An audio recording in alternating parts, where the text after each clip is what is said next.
perform well. They're always prepared for each game and each opponent. What has really impressed me, though, is Bobby's a great teacher. He was recognized last year as being our teacher of the year. So, I mean, he does not forget about that part of his job, and he's done a great job. Not to mention that he's Coach Yoder's #1 assistant in baseball during the spring. So he's a busy man. And a couple of kiddos running around. So congratulations to Bobby. Well-deserved and represents us well.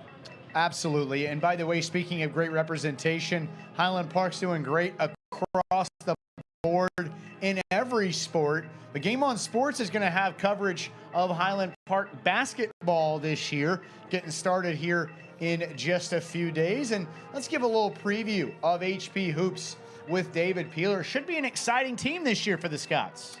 I'll tell you what, the kids are really excited. I've been visiting with a couple of them that I have in class, and then some of the seniors from last year's team. And, they're going to be a run and gun and have fun team. They're going to shoot the ball and really get it up and down the floor fast. And you can see they've got a challenging schedule there to start off with some of those highlight games. Wylie has been really good. They had some good recruits last year. Our 4A state contender and always tough. And McKinney, another 6A program, Grand Prairie, a 6A program. Those are going to be some tough non-district games, which Coach Peeler has really stepped up with the non-district schedule.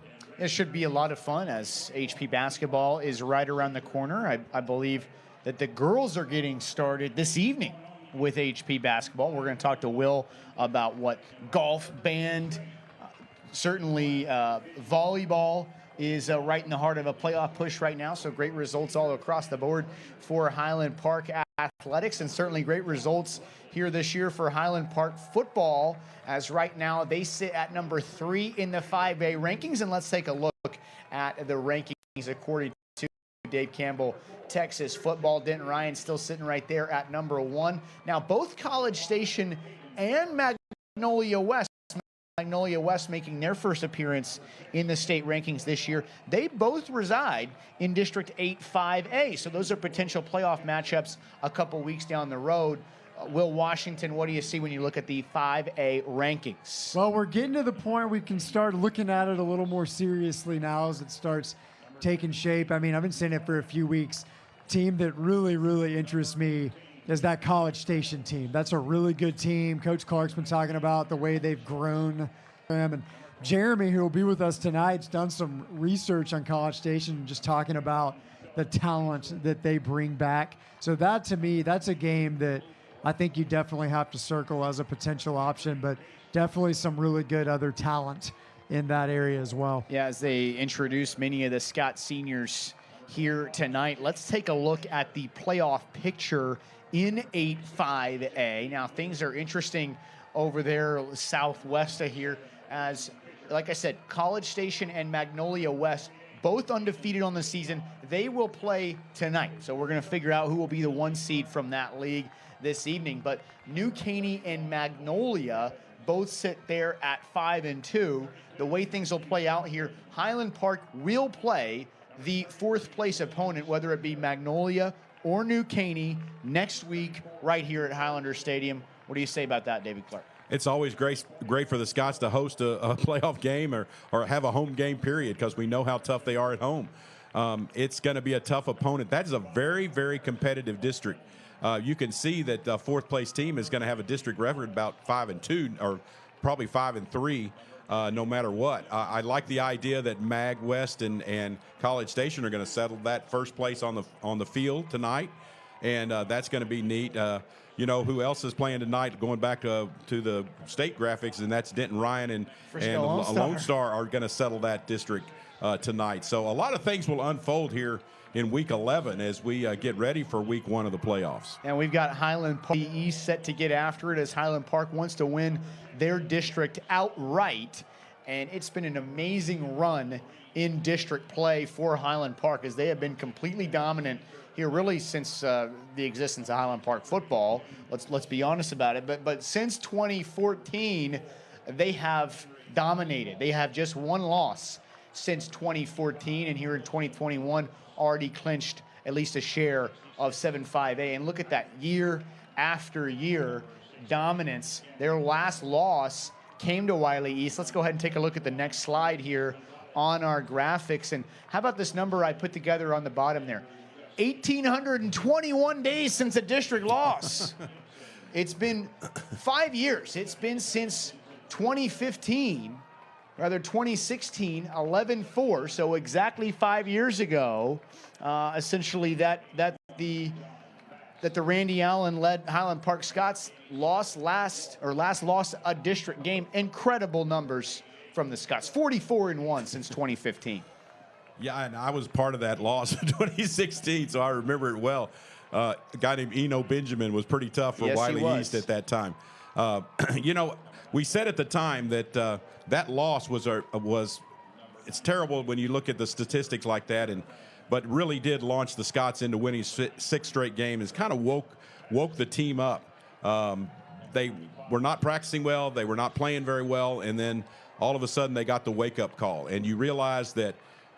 Thank goodness it wasn't a playoff game, because had it happened a week later, the Scots would have been home for the playoffs. Instead, they win 6 straight games and win a state championship. So if ever there was something good that came from that one loss that we can look at, that was it. But Wylie East is a tough opponent. They play Highland Park really tough, and they certainly had a great game plan for us that day, and we really did not play very well. But it's been impressive to watch what the Scots have done since then, just taking care of business and winning the games they're supposed to win. It is amazing. And Washington, when you look at that, 44-1 since 2015, 31 consecutive district games. Randy Allen has never lost a home district game as the coach of the Highland Park Scots. Really an amazing figure there.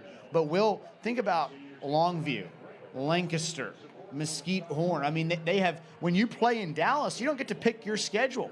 They got to beat the best of the best, whoever they get put with. And these figures, when you start to stack up the numbers one after another, they really are incredible. They are. And one of the things I was thinking about when Coach Clark was talking about that is that's really instilled when you're a freshman. I remember freshman football year, they're talking about winning the district. And even last night, talking to some of these freshmen as we got here tonight, they're talking about how they won their district. So it's just instilled in you, even your first year of high school, that it all starts with winning the district. And then, of course, because you've done that, because you've had those numbers, you really trust the process because you know that it's been done. So if you listen to these coaches, if you do what they're saying, you trust the off-season workouts, even on the hard days that aren't the most fun, that's how you get there. So you have the track record. That really is the difference, is you've seen this consistency because there's a whole process that's 365 days a year that goes behind it, and it's instilled in you when you're a young player. So that's why you see the numbers like that. Your headquarters for boots, jeans, and other authentic Western wear. It's Cavender's Boots. That's our pregame show sponsor, as this is the Cavender's Boots pregame show. And you talked about the consistency that Highland Park has had in district play. Well, how about the consistency of Randy Allen? And the kids might say he's a GOAT, all right? He's one of the greatest of all time. And he is approaching some rarefied air in terms of the highest ranking ever, in terms of the most wins in Texas high school football history. But incredible stuff here for Coach Randy Allen and in his 40th season as head coach. Let's contrast that to Marcus Gold, the head coach at Wylie East. He is in only his 4th season as a head coach. So you got 40 years to 4. David Clark, what does that do for the head man down there, Randy Allen? He even knows what's the right outfit for tonight. You said he's got his long underwear and his gloves, but this guy's prepared for everything. Marcus Gold just here in year 4. Yeah, you're right, Miles. I mean, it's amazing what Coach Allen's always had the game plan that worked. And we've seen him. We've been lucky. We have the best seat in the house here. And last week he was dialed in. He could just, the coaches were laughing that when he takes off his headset and kind of has it hanging around his neck, nobody's talking to him. He knows exactly what he wants to do. And he was in one of those modes last week. So I thought that was pretty impressive. He will always have his guys prepared. The defense, Coach Leidner, whether it be Coach Leidner, Coach Melton, all the way down Coach Woods and Coach Howarth all before that. He lets them coach their kids, and they are always prepared. And Highland Park coaches always want to tell you that nobody's going to outwork us. And Marcus Gold here, he was a player at Texas A&M just a couple years ahead of me there, only 34 years old. Dave Campbell, Texas football, put him in the top 40 under the playoffs all 3 years. He was the head coach there at White House. So something to be said there. And then this was a Wylie East team that won 3 games the last 3 years. And he's got him with 3 wins here in 2021. But obviously quite a challenge for a guy like that. This is his first time ever here at Highlander Stadium. And I asked him, you know, what do you know about the mystique?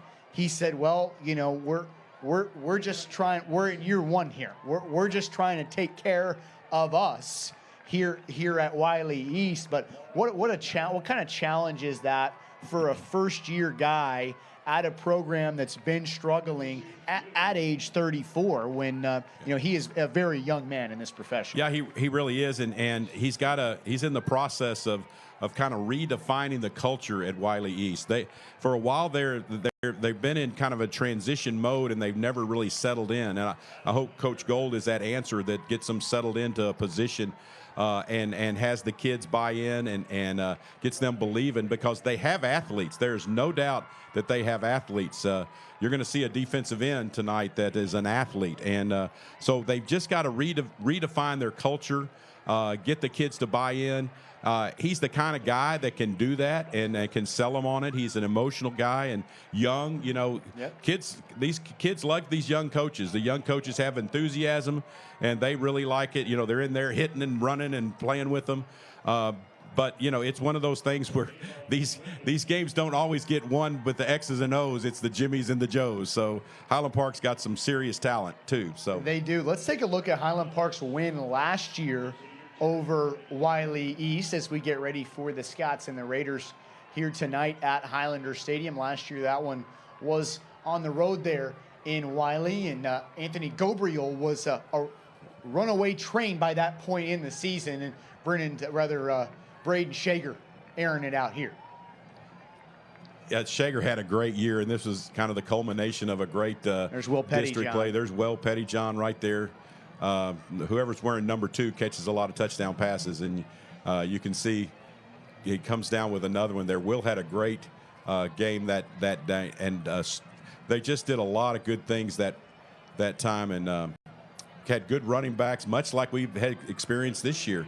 And they really like to share it and make sure that everybody has a chance. Boy, another good throw right here, hitting them right on stride, and at Pettyjohn again. So it was Scots came in a similar situation. They needed to win this game to be undefeated in district play. Yeah, and it was McKinney North on their heels last year. And McKinney North nipping at their heels, and they were able to put it away and made some nice plays. There's block kick, and just, again, the Scots just really turned it on. And offensive line, Anthony Gobriel was that may have been, you know, you look back, that's good comparison, because that offensive line can compare to some of the best the Scots have ever had, and this one we've watched grow up during these 10 games, and they've gotten better every time out. So they're definitely improving. So the Scott offense was really clicking last week, so let's hope that they pick up right where they left off.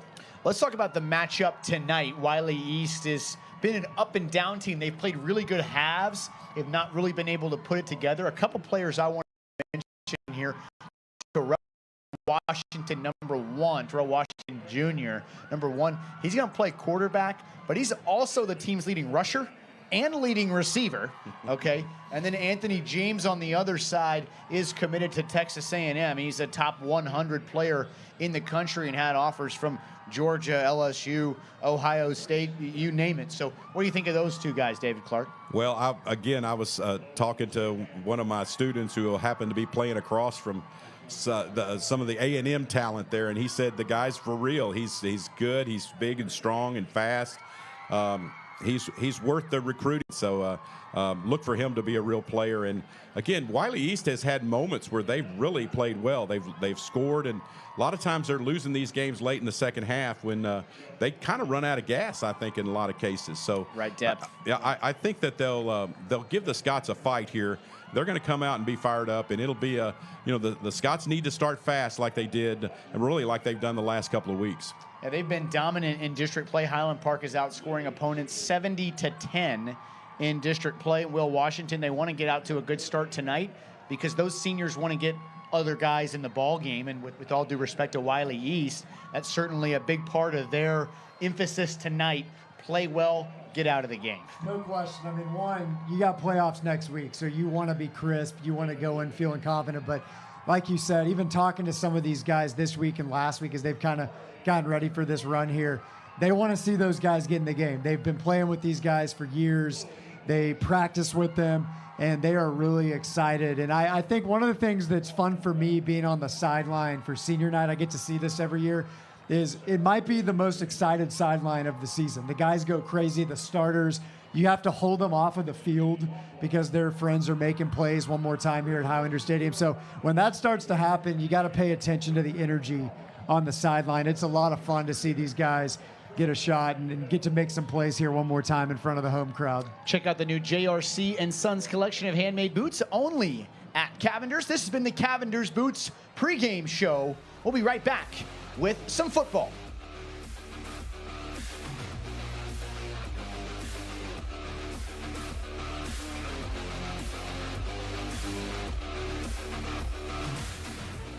The customer service is really unparalleled. I've never seen anything like it with any other company. The emblem, it just says a lot. It means, hey, I bought from Sewell. They listened to what I had to say and actually cared about my experience. Every once in a while, you want to be spoiled, and Sewell does that. It's not just a transaction. That's the thing about Sewell. I will always drive a Sewell. Discover our wide variety of new and certified pre-owned vehicles at Sewell Infiniti. With almost 100 offices across the state of Texas and 50 of them in the DFW area alone, Capital Title is here to serve you. Made by Texans, for Texans. Capital Title is the largest independent title company in the United States. We are Dallas-born, Dallas-based, and family-owned. We support the Highland Park Scots.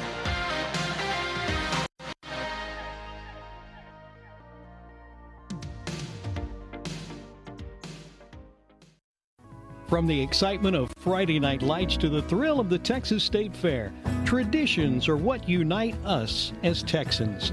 For over 2 generations, Davidson Bogle Real Estate has had the privilege of carrying on the tradition of brokering land transactions across Texas.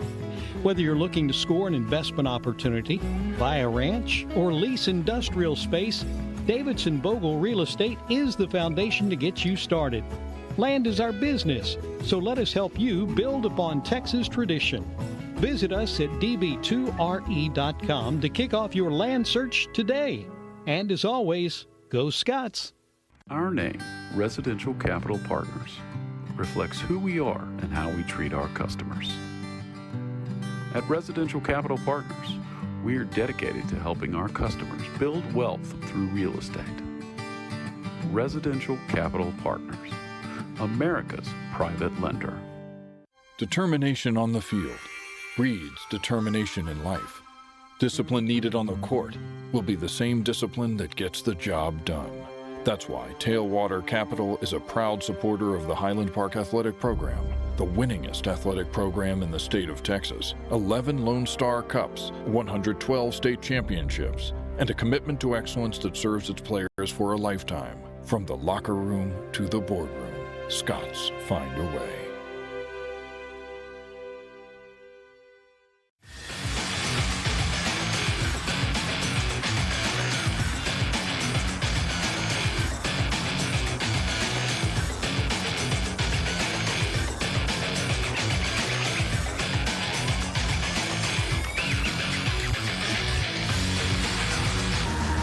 I'm a link in the chain. I am a link in the chain. I am a link in the chain. I'm a link in the chain. I'm a link in the chain. I'm a link in the chain. I'm a link in the chain. I am a link in the chain. I am a link in the chain. I'm a link in the chain. I'm a link in the chain. I'm a link in the chain. I am a link in the chain. When you play one of us, you play all of us.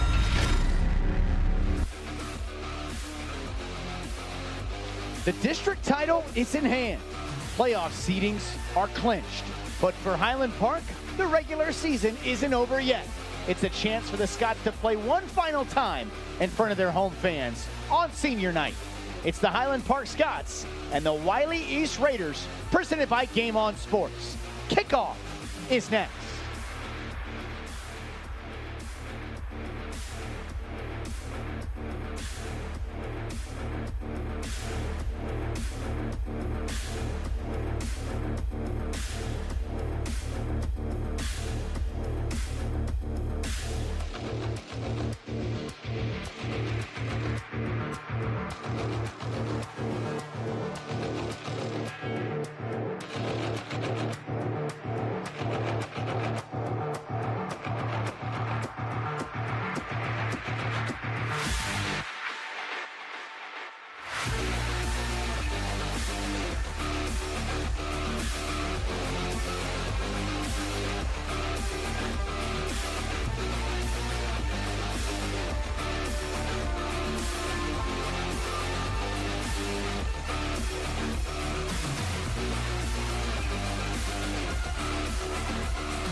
When it's time to fall.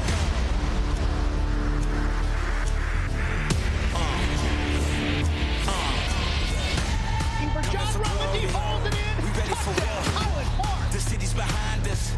We giving you love. We ready whenever. The world is watching. The time is now. No other option. This is our moment. This is our time. The time is now. It's time to rise. This is our moment. This is our time. Time is now. It's time to rise. This is our time. Let me tell you something. Let me tell you something. Right now, right now. Right now, right now. Right now, right now. Got a real good feeling. This place is jumping off hard as it can get. No, we won't. He's got a lane. No one's going to touch the ribbons. Just blocked. That is Blake Bevins, one of the plays of the season. That's a safety off the Christian Reeves. He bounces his way into the end zone. Another toss to Jay Cox. He'll break through that one. He sees blue. Nice cutback. He's got a man. Jackson. Height. I got a real good feeling.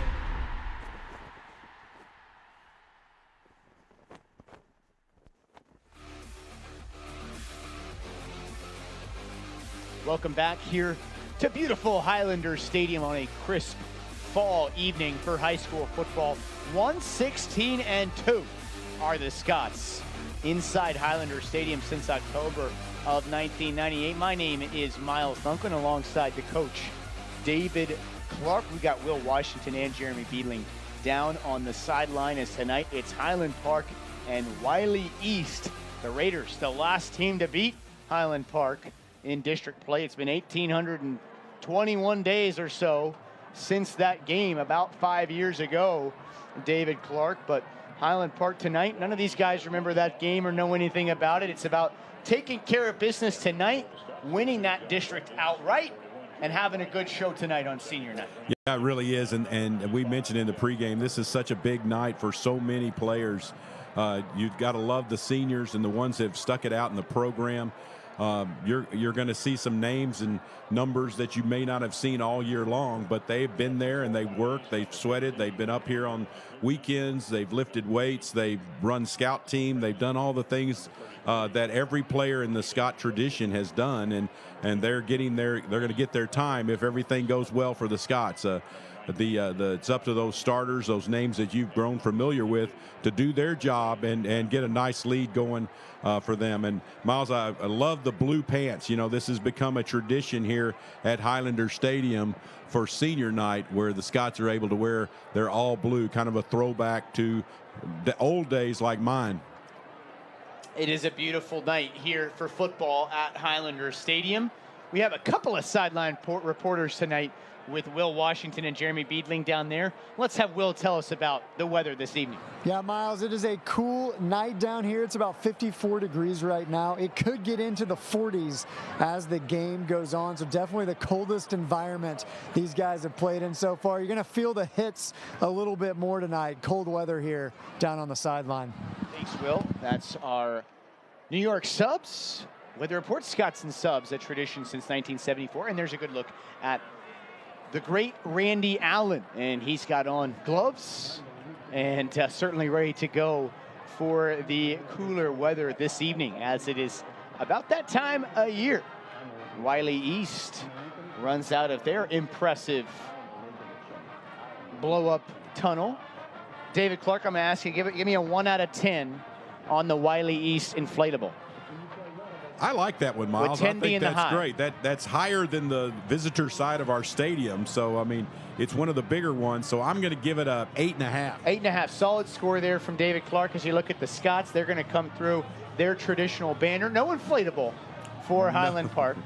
Might be a little bit further on into history before we get an inflatable down there at Highlander Stadium. As David Clark, what did it mean to you, and what does it mean to these guys to play on senior night? It's fun. It's you know, my senior night, unfortunately, it was really our last game, and so it was a real emotional time. You know, as everybody knows, probably everybody out there listening to us tonight, you know, these kids have played together since they were in the 3rd and 4th grade, playing flag football and then YMCA pad football, and so they've grown up together. They've grown up loving football together, and it's really a neat time because, you know, for some of them, this is the last high school football game experience they're going to have. The Scots are fortunate they're going to be able to host a playoff game next week, but still, that doesn't take away the emotion of a lot of these kids getting to play on their last time in our home field. As we get ready for some football here, let's take a look at the Highland Park schedule here in 2021 as they get ready here tonight for Wylie East. Coach David Clark, 8 consecutive wins rattled off by the Scots since that opening game loss to South Lake Carroll. And their season's really built the way that you want it to, as it's crescendoed as the season's gone along. And 60 points last week against West Mesquite was the high water mark of the year for the Scots. Yeah, you really want to be peaking at playoff time, that's for sure. Coach Allen talks about that all the time. Pick your moments when you're going to get the kids up and fired up to play. We saw that against Longview, and we've seen a steady rise in performance, particularly on the offensive end. They've sputtered a little bit, but here in the last couple of games, they've really gotten off to fast starts and really tallied a lot of scores, and we've seen it in a multiple ways. We've seen one game where they're scoring 6 touchdowns on the ground, another time in the air. as we're going to take a pause here for the national anthem sung by the Lads and Lassies.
Lassies.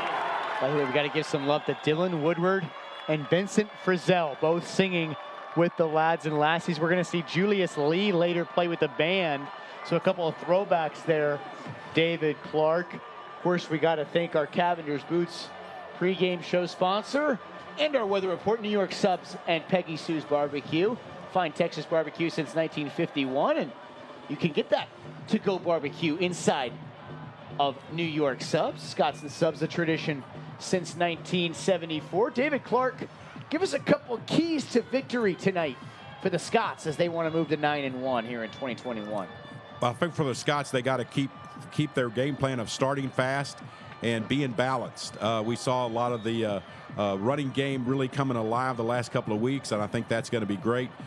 They got the Raiders outmanned up front, and I think that they can really move the ball on the ground if they'll do that. On the defensive side, stop the big plays. I mean, we saw that against West Mesquite, where they Scots controlled the game, except for here about 3 or 4 big plays that the Wranglers were able to put together. So that's going to be the key for Coach Leitner and the defensive staff. The Scots now scoring over 40 points a game as this season has gone along. How about this special teams unit? They call this group, David Clark, the Cavalry, as they run down there on the kickoff team. And they held West Mesquite to nothing in the return game last week as they started with an average of a 12-yard line starting field position. Jack Stone ready to do his thing again. And Stone, the Michigan State commit. High, deep kick. It'll go into the end zone. The deepest that West Mesquite started last week was their own 25-yard line. That's where Wylie East will start tonight.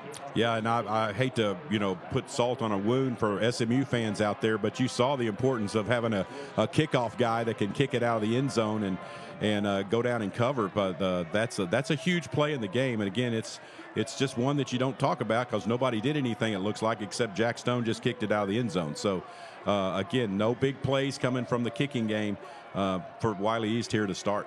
First play of our Republic title first quarter. And it's an interesting player at quarterback, Terrell Washington Jr., keeping it here up the middle. And he is dragged down there by Blake Bevins for the Scots. Let's talk about the starting lineup here for HP. Adam Rourke and Blake Bevins at the corners. JT Withers and Preston Taylor at safety. The outside linebackers are Mason Gallus back in the lineup, as well as George Wright, Harrison Walton, and Robert Remy, who's red hot right now for HP at middle linebacker. And then Jack Curtis, Daniel Shaver, and Henry Jurgovan start on the defensive line. 2nd down and 5 to go as Terrell Washington hands it off this time. It was a bad decision as that play is strung out by George Wright. And Wright makes another stop. He leads the team with 34 solo tackles. Boy, that's what you call keeping your edge right there. And George Wright did a great job on that stretch play there. And again, now that puts the Raiders in a 3rd and long, and this is exactly where the Scots want to put them. Another dominant performance last week for George Wright. and put Wylie East here in a 3rd and long. Now, Terrell Washington, although he is the quarterback, he's also the team's leading rusher and leading receiver. And they'll also play Jaden Hubbard at quarterback. Sometimes to throw the football, they throw this one right side. There's another solo tackle for Blake Bevins. He made a couple on that drive. HP says they have the football. It looks like they think the ball came out on that hit by Bevins, and we'll see. It looks like they're going to mark it down, but nice play and good tackle in open field, and that's something that your corners just have to do. They have to come up and make the play, put the receiver on the ground, and boy, that ball is out. I mean it. And Blake Bevins, and he's right on top of it. So, believe it or not, Raiders got a break then. Took it away from Karis Jackson, the number 13, to punt this away. Not on our roster. Andrew Acuna is the deep snapper. So a new youngster in there punting. And it's Jay Cox back deep to return. He's going to field this one on the run at the 40. And Cox hauled down right there at the 44. Did a good job there to net a couple of positive yards. And the Scott defense getting things off on the right foot to start things tonight with a 3 and out. Yeah, it's great to get a 3 and out to start. A good job by Jay Cox, again, catching a low line drive punt that could have rolled for 10 or 15 yards and saved the Scots a couple of first downs. So those are, again, hidden plays that you really got to take your hat off to the job that Jay has done this year fielding those punts. So here's young Brennan Storr, a junior, and his 10th start of his still young career, as he'll be around again next year as a senior. Takes the snap here. Storr surveys, wants the deep ball, and a little bit too strong there for John Rutledge. Now a flag came down. David Clark, maybe it looked like Wylie East held up on number 2 there. Yeah, maybe Scots will catch a break there, but they're going for a big play right off the bat, and there is going to be interference against the Wylie East, so the Scots will have a play after that, after all. So, again, Coach Allen trying to come right out and get some points on the board with a big play. So he's trying to get them in a position where they can jump ahead and start fast like he wants to do. It is hard to overthrow John Rutledge, a finalist in the 200 meter. And Rutledge right there, looks like the reason why he couldn't catch up to it was he was interfered with. We'll set the Scott starters after this play. Trips to the left here for Brennan Storr. First carry of the game for Christian Reeves, trying the right side, and he's hit for a loss. Yeah, not much there for the Scots. Yeah, that was well played. Chase Campbell makes the stop there for Wylie East. The offensive line for Highland Park, it's Lawson Petty, the junior, at left tackle. Gannon Gobert, Reed Kennedy, and Charlie Wilson, the 3 seniors on the inside, with Grant Gibson, the senior right tackle. Captain Luke Rossley and John Rutledge are the inside receivers, both seniors. Jackson Heiss and Luke Herring are the outside receivers. They throw this one underneath. Incomplete, and that was as dangerous a throw as they come. Yeah, Brennan Storr got away with that one. He is the starting quarterback. You'll see 3 running backs, Croasdale, Jay Cox, and Christian Reeves. Yeah, I was watching that battle between Anthony James and Lawson Petty over there on the Scots left side, and Lawson tried to cut to get those arms down, and again that was well played, well defensed by the Raiders, and again they may start seeing number 2 in their dreams here because they saw enough of Pettyjohn wearing number 2 last year. Touchdowns for Pettyjohn, and Storr wants a deep ball here, looking for Rutledge, and just barely overthrew him that time as well. Bring up a 4th down and 11. Really close on a couple of deep balls as they did get John Rutledge behind the defense. You mentioned number 47, Anthony James. He's certainly the player to watch on Wylie East's defense, although head coach Anthony Gold did not single him out as even their best defensive lineman, but he is a top 100 national player, 51st overall, ranked by 247. Committed to Texas A&M with offers from Georgia, Ohio State, and LSU, to name a few.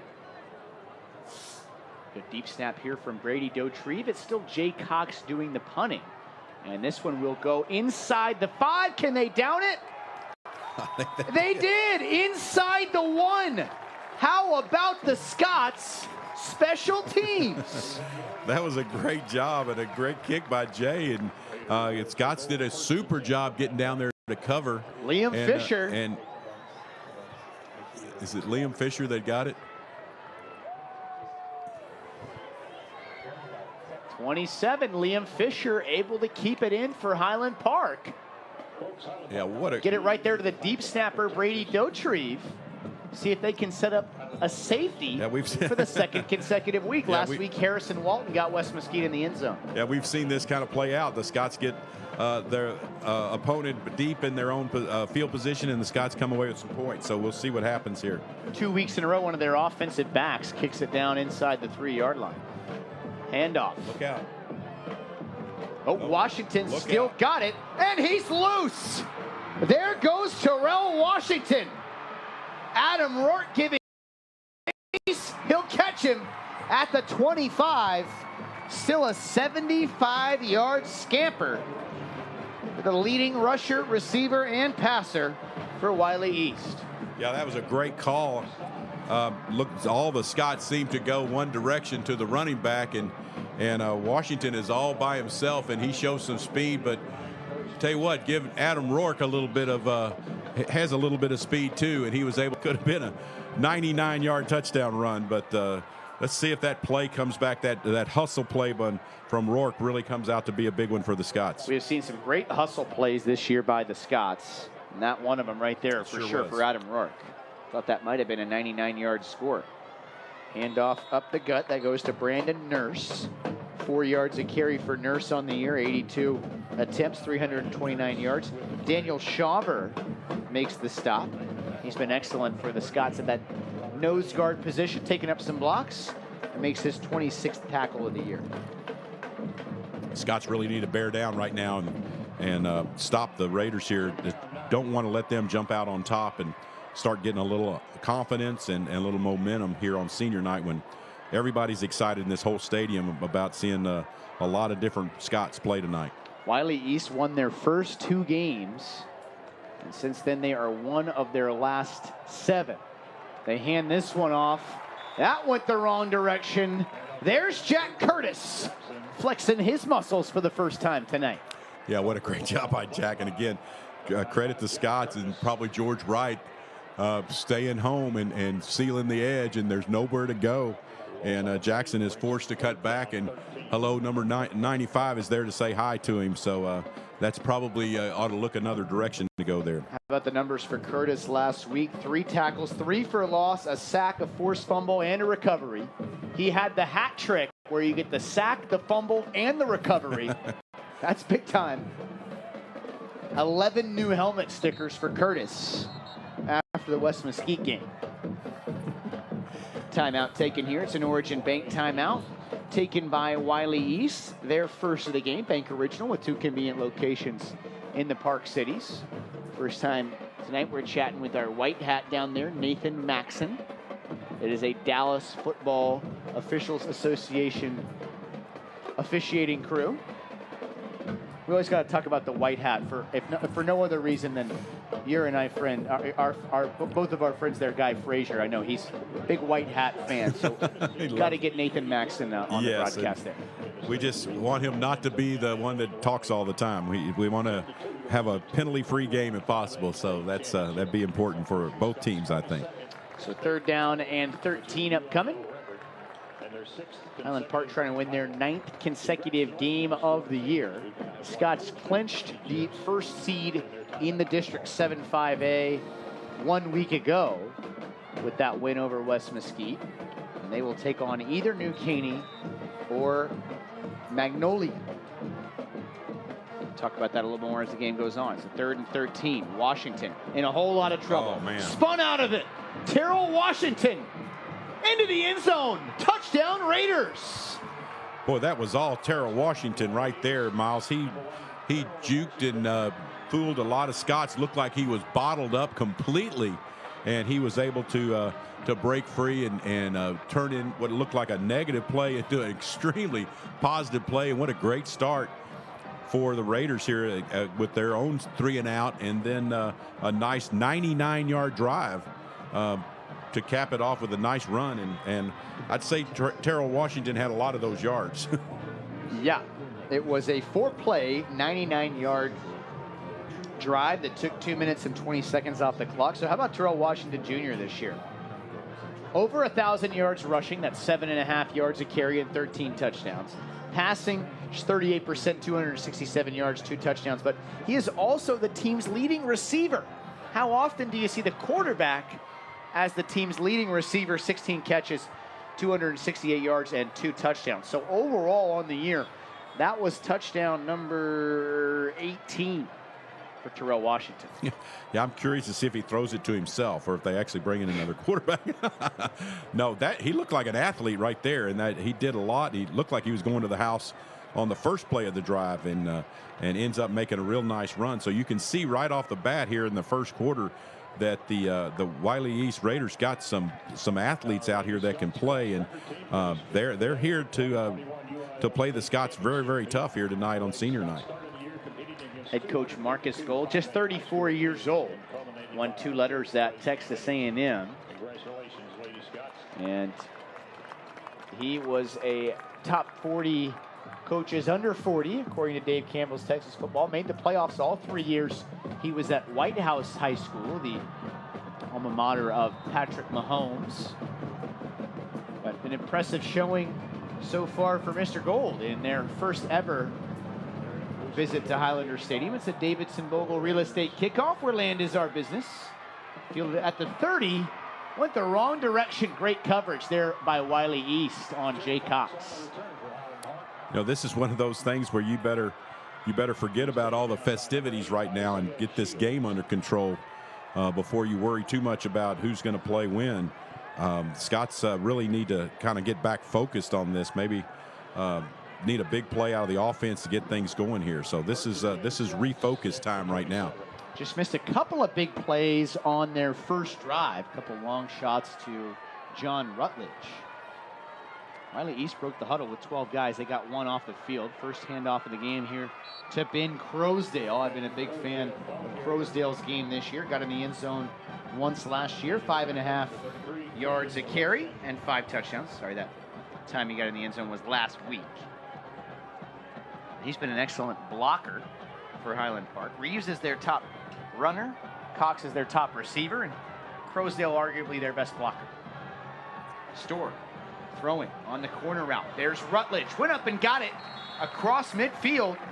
First down Scots. Nice block there by Gannon Gobert. Boy, good job by John using those hands and getting him away from his body and catching the ball with his hands and sealing the catch. You can see this in the corner. Nice job. Perfectly thrown ball by Brennan. And John's able to bring it down, hang on to it, and Scots have a big play. 1st and 10 for the Scots. Play action. There's Rutledge again on the catch. Want to get Rutledge out into the open field. He's slung down after a 5-yard pickup. They're clearly targeting number 2 early and often in this one. And why wouldn't you? I mean, he's got all the tools. He's a great receiver. For a slot guy, he's got great size. And of course, we've been talking about his speed all year long. You see him on that little just a little hitch route out there and trying to get it in space where he can use that speed and make a big play. Rutledge is the team's leading catcher. Also has the most yards and the most touchdowns. As they have Croasdale here on the stretch play. Took a hit, stayed in bounds. Ben Croasdale won't be denied. All the way down to the 26. We got to see this one again. I'm not sure if everybody thought he was out of bounds or if he'd been tackled, but he looked like he was stopped, and then they just all of a sudden he kept going. Let's watch it. Watch him keep his legs moving and kind of surprised. He gets a big hit and then comes back for more, and he's still cutting down the field, and another big play for the Scots. Back-to-back big plays. Nice block there by Reeves, and then Luke Herring down the field getting a block as well. The Scots outside receivers take a lot of pride in their blocking, and they do it well. 1st and 10. The 26. It's Croasdale again. Took a hit, bounced off it, and then wrestled down. It's number 44, Robert Nagosa. And although Anthony James has most of the nation's top programs after his services, Coach Gold told me Nagosa was their best defensive lineman, number 44. Well, that's impressive because they do have some talent up front. You can see that they have some good size, and they're tough up front. The Scots are really going to have to stay with their blocks to be able to move that line of scrimmage. They do not list their height and weight there at Wylie East. I can tell you how big Anthony James is, number 47. He's 6'5", 245. Scots went early this time. A bit of early motion there by Highland Park, so still trailing here 7-0 in this first quarter. I told you in the pregame, I'll drop it one more time here because it's not going to be relevant the rest of the year, but they've outscored district opponents 70-10 in the first quarter. Yeah, that's something that Coach Allen harps on. Let's get off to a fast start and let the other team try to come back against a really stout defense.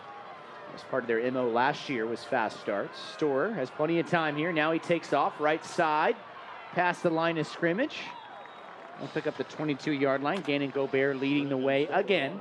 And Brennan Storer, I thought, had his best rushing performance of his career last week. A long carry of 45 yards, 5 carries, 53 yards, a couple of touchdowns for Brennan on the ground. He really did. And we hadn't seen him kind of show that speed that he had and on that called run, and did a good job. I thought he did a good job just on that last play. He kept his head about him, looking downfield, but able to make a nice play. 3rd and 6. That looked like pass interference to me. At the point of contact there, going up for it was Luke Herring. I thought some early contact. Let's take another look at it here on the New Balance replay. I think it looked like he was there a little bit early. A chance to catch the ball. Never know what that right hand's doing behind the back, but the left hand came through, and that was what the official saw and got a little deflection, it looked like. Field goal opportunity here for the Scots. This would be a 39-yard effort.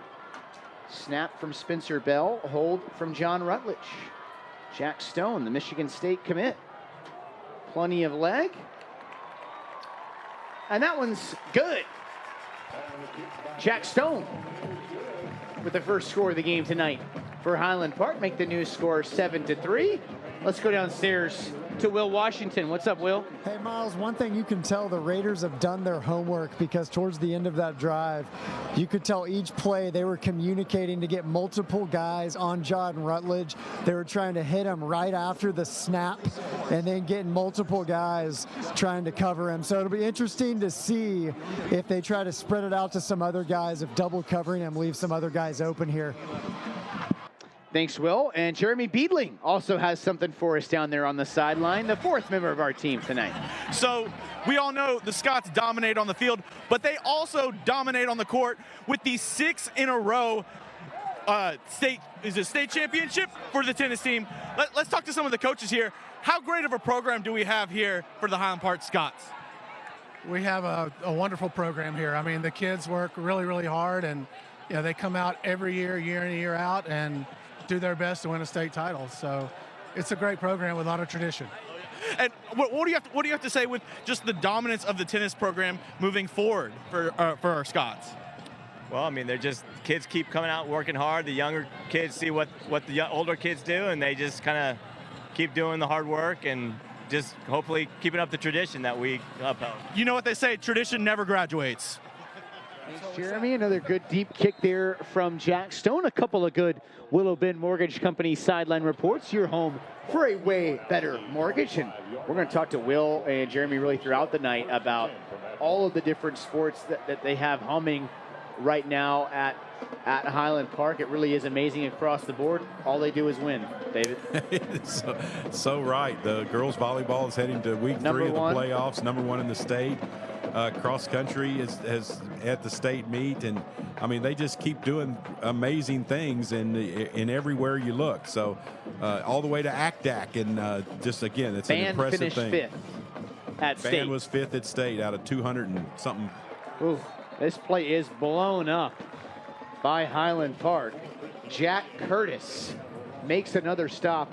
Some eye-popping numbers for Curtis. 20 tackles for loss.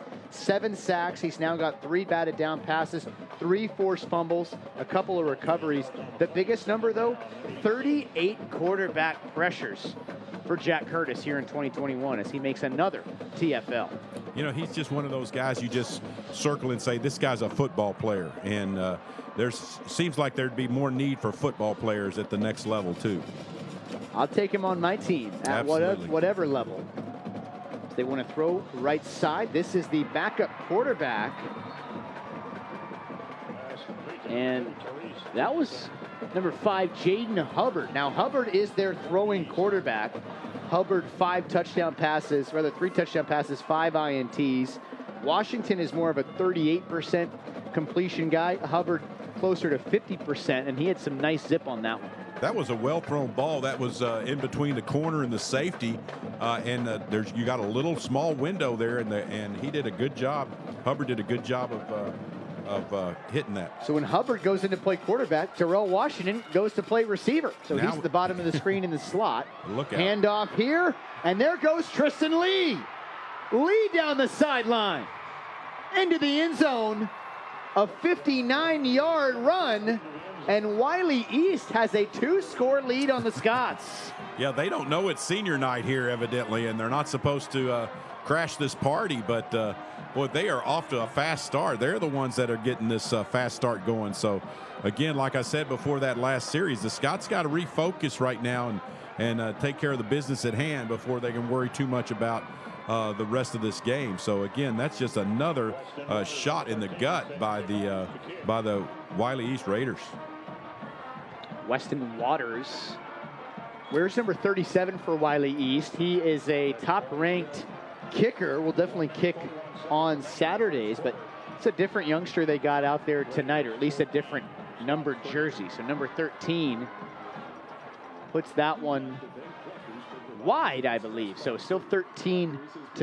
3 plays, 75 yards, and 59 seconds. So they've already got close to 200 yards of offense here in the first half. Yeah, they've overcome some tough field position too, scoring from their own 1 and 25. So, I mean, they're making big plays, and unfortunately, the Scott defense is giving up those big plays, but kind of a carryover from West Mesquite big plays that the Wranglers were able to get. So there's got to be a little bit of going over some X's and O's there for Coach Leitner and his crew. Had a chance to get Tristan Lee early there, and then once he was loose, he was gone. Close to 300 yards now on the year rushing for Lee. That was his second touchdown. Wylie East has had their offensive struggles. Playing much better here tonight. A very short kick caught by the Scots. They'll take over in good field position at the 43-yard line. Time for another Willow Bend Mortgage Company sideline report with Jeremy Beedling. So I was down on the sideline, but now I'm here with the heart and soul of the Scots right here, the Highlander Band. They keep the tempo for the Scots. They keep everybody juiced in the stadium. Got to give a shout out to our band real quick. Jeremy in 5th place at state for the Highlander Band, and so another thing to be proud of around the Park Cities. Yeah, that's great. They just got back from a long trip to San Antonio where they performed extremely well and finished 5th, and I want to say it was 250 other schools there. Wow. So again, they did a great job, and on the game, boy, what a job the Scots special teams. That was a great catch right there just to put the Scots in business. I didn't see who that was that made the reception there on the kickoff, but like you said, it was a great job. They've been doing great work in the kick return game as HP has these 2 plays back-to-back. They want to run them consecutively, and somebody went early. Yeah, that's the Scots second. You kind of keep a count of that, because that's one of those things they haven't been doing a lot of, is making those false start penalties that can really, take you out of a drive. Scots had a little momentum right there. They're coming out with an empty set. They had a set play that they were doing off of that running Especially play. After the first down run. Yeah, and that first down run, and then they line right back up with the same personnel and probably try to hit you with a big play. You're going to come right back with it. Watch out for Jay Cox here out of the slot. Storr has time. Wants Rutledge. He's got it! Rutledge on his horse. Turf Monster got him there at the 20 as he stumbled down. But a big pitch and catch for HP as Rutledge continues to make contested catches. Yeah, again, the Scots line up in that empty set right after a 2-back run, so you got to keep that in mind. Rutledge, again, using those hands. He's got just marvelous hands, pulling that ball down, trying to cut back, but tripped over that 20-yard line, I think. Josh Hollingsworth on the coverage, could not hang with Rutledge there. The give here is to Reeves. Reeves is the leading rusher in terms of attempts and yards and touchdowns this year. 10 touchdowns for Christian Reeves. We're in the Shelby American Red Zone. Shelby American and the HP Scots, a Texas tradition. And Coach, Scots need this one. Got to score. They absolutely have to. They're going with the two-back look. I love this set. They're real dynamic. Those receivers or those running backs can really catch the ball, so it's not like you don't have the passing game. They go with the draw. It's Jay Cox. He'll pick up the 6-yard line of first down with Lawson Petty leading the way. And I believe that will be the final play of our Republic title first quarter. We're going to switch sides, and HP will have a 1st and goal from the 6. When we come back, you're watching Highland Park football, presented by Game On Sports.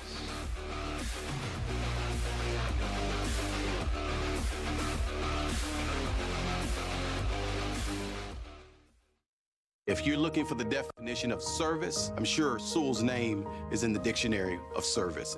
Discover our wide variety of new and certified pre-owned vehicles at Sewell Cadillac.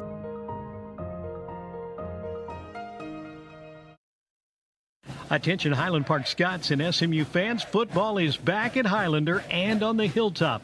And so is your favorite neighborhood burger joint, Goff's Hamburgers. It's the same burgers, same fries, hot dogs, and chicken you loved as a kid, but now in a brand new location. Goff's is now on Mockingbird between SMU and Central Expressway. Drop in for that unmistakable charcoal grill taste. Host a private party in the back room, or hang out and enjoy the Highland Park and SMU memories hanging on the walls. Goff's Hamburgers, proud supporter of the Highland Park Scots.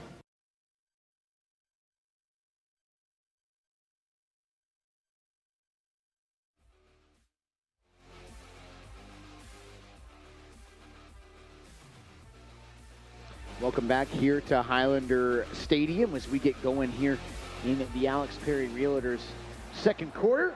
Highland Park trails this one right now 14-3. If you're just now joining us, a couple of long offensive plays by Wylie East, including 75-yard run from their own 1-yard line. Has the Raiders out in front here by 11. Highland Park hit a 39-yard field goal, and now they're knocking on the door to score again after a nice run by Jay Cox. They go with the option. There's Reeves all alone into the end zone. Touchdown, Scots. Boy, that was perfect execution that time on that lead option, that speed option with the lead blocker in front. And you and I both looked up and we saw Christian Reeves catch the ball, and there was no one on the outside of that hash mark from the Raiders. So really, Christian Reeves was able to all but walk in the end zone. I was hoping he wouldn't turn around and dance across the goal line, but and draw a penalty. But he was that kind of open. So that's a good drive by the Scots, a good answer for that offense. And there's a Bob Lilly Promotions touchdown for the first time tonight for Highland Park. The extra point is also true. We got to thank Brett Kennedy and Peter McGuire at the Kensington Vanguard National Title Group. 5 plays, 58 yards, a minute 43 off the clock. And here's a couple looks on the replay of this touchdown run. Yeah, great execution there by Brennan Storr as he reads the defense. They come to him.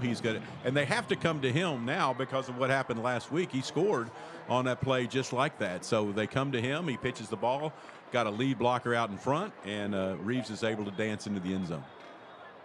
Got to thank Henry S. Miller for sponsoring those excellent replays as our Game On Sports production truck. There is no better crew in the state of Texas than those guys down there in our truck. Our camera people, everybody running around. Our spotter up here, Matthew Bryce. Nobody's working harder than Matthew Bryce as well. So we appreciate the whole crew making things happen here with Highland Park football. It's a lot of fun to be a part of this group as the Scots ready for another kickoff. Jack Stone had to be happy to see Sparty last week with a nice Spartans win over Michigan. Good for Jack Stone, as he'll be playing his football in East Lansing, and this is why. Because he can kick it deeper than anybody else. This one's fielded from the goal line. And Coach, I've said it all year, we've seen 2 different types of plays on kickoff returns. We've seen touchbacks and we've seen mistakes. And that went in the mistake category. That goes in the mistake category. You fair catch that. you come out to the 25, and the Scots love that, and that's a weapon. Jack Stone is a weapon. There's no doubt about it. And now it's up to this defense. This defense is kind of reeling right now, and they need to stop in the worst way. They got a 3-and-out to start this game, and then 2 straight drives, quick drives with big plays by the Raiders, and they need to stop right now. So a couple of touchbacks, and then one run out to just the 14-yard line. As they hand this one off left side, that's going nowhere. Coach, part of the problem here for Wylie East, although they do have a 4-point lead early in this one, great stuff here from our spotter, Matthew Bryce. They only traveled with 34 guys. All right, so you're going to have guys playing both ways. You don't have the kind of depth Highland Park has. Also, they do not complete a high percentage of their passes, and it's really tough to beat HP without piercing the defense through the air. Yeah, and that's what I said at the beginning of the game. They're a big play team. They have to score the big plays. And you know what was funny, too, you mentioned that about the number of players. Supposedly, they brought a lot of kids down to play the JV. Their JV team was undefeated in JV district play, and you mentioned how important it is to win district championships at sub-varsity level. The kids were talking about how these guys had varsity helmets on with decals and all of that. I'll tell you what, there are a couple of guys, not just one or two, but a little bit more than that for Wylie East that were on my 2 deep that I was told played in the JV game instead. Yeah, they were trying to win that game to win the district championship. They lost, I think, 46-36. I know will have a report on that, but it was a tough game. Whoop, look out. 13. How about the pressure from Curtis? He got home. Jack Curtis does it again. He's a football player. My gosh, when does that? Is that? May have been. Yeah, Curtis was right there. Let's look at it Looking again. about off the edge. Yeah, off the screen. edge. He's again just speed rush. Double team. He just can't. Another forced fumble. That's his 4th of the year. You just can't. I mean, he's fast. He's strong. He's got tremendous quickness, and he's got a heck of a lot of knowledge. Knows what he's doing, and he studies his opponent really, really well. That sack brought to you by Sloan Investment Management, a proud supporter of the Highland Park football team. It's 4th and very long. The punter standing on the back line of the end zone, and Wylie East didn't have enough players on the field. Which those kind of things happen when you bring a lot of guys that probably were on special teams and they played Thursday night. So they're trying a couple of times. Looked like they were waving for a guy to come on to play before, too. That's what you want your defense to do. You want a 4th and 21 from your own 3-yard line. I mean, that's where the position you want to put them in. You see Jay Cox now standing on the Raider 45-yard line. Scots are going to come away with great field position. They nearly blocked it. This will be fielded at the 36 with a fair catch. And here's some extracurricular. Flag came in. It looked relatively incidental to me, David Clark, but the flag was thrown. Yeah, I don't know if they're going to call a block in the back or a clip or whatever, but I think that the referee was in a position where he just saw a Raider falling forward and a Scot kind of running by him, so I think it was probably going to get called. It was well after the play. Yeah. Oh, personal foul. No microphone tonight, it looks like, for Nathan Maxson, but it is a personal foul levied against the Scots. So certainly not what they were looking for. That hurts that field position. That we're going to start on the 37. Now they're back on their own 48. So that's a big penalty, something the coaches, they hate to see that. That's unnecessary. Jay had called a fair catch. Scots were going to be in business. By the way, pretty big development here. Andrew Maroulis, who is a much bigger center, 6'1", probably in the 230, 240 range, looking at him down there on the field. And he's taken over for Reed Kennedy there at center. He was the scheduled starter this year for HP, so a little bit more beef in there on the inside. Good to see him back out there. 1st and 10 for Highland Park. Quick throw. That's Rutledge. Bounces off a couple folks. There goes John Rutledge. Nice play by John as he'll take it across midfield down to the 36-yard line. And he's known as a straight line runner, but making a couple people miss. I think it's kind of funny to think we showed some pregame highlights of last year's game when Will Pettyjohn wearing number 2 just lit up the Raiders, and they probably said, wait, I thought that guy graduated. Why is he back? And it's John Rutledge wearing that number 2, and he is doing the job, and the Scots are really targeting him with some great opportunities to make some big plays. Well, there were 2 guys that Marcus Gold, the head coach of Wylie East, talked to me about for Highland Park, and it was number 2 and number 95, and both guys have already hurt Wylie East. They've done their job. 1st and 10. They go with the counter. There's Reeves in the open field. Reeves across the 30. As Wylie East is raking at the football. That's a little extracurricular. You're not going to get Christian Reeves to back down. I'm going to tell you that right now. Do a little shoulder pad tap there, too. I'm telling you, the Raiders are making good contact, but they're not wrapping up. And they're making some good hits, but you saw it with Crosdale, and you see it there with Reeves, and you got to get the Scots wrapped up and get them on the ground, because they're going to bounce around, and they got great balance, and they're gonna make you pay for it. Wait until they get the ball in the hands of Luke Herring and Jackson Heiss. Not much fun to tackle those guys on the outside. Here's another catch for Rutledge. Rutledge has a first down to the 21. Maroulis leading the way. Methodical drive here by the Scots. Man, I love the short passing game. Run game, short passing game. Storrs getting the ball out of his hand on time, and he's reading the defense great. There's real soft coverage there. The safety was deep. He read it perfectly, got the call to Rutledge, and let John make a play. Let these guys make plays. So it's a real opportunity for these wideouts to do something. 5 blockers for Highland Park. Lawson Petty, Gannon Gobert, Andrew Maroulis, Charlie Wilson, and Grant Gibson.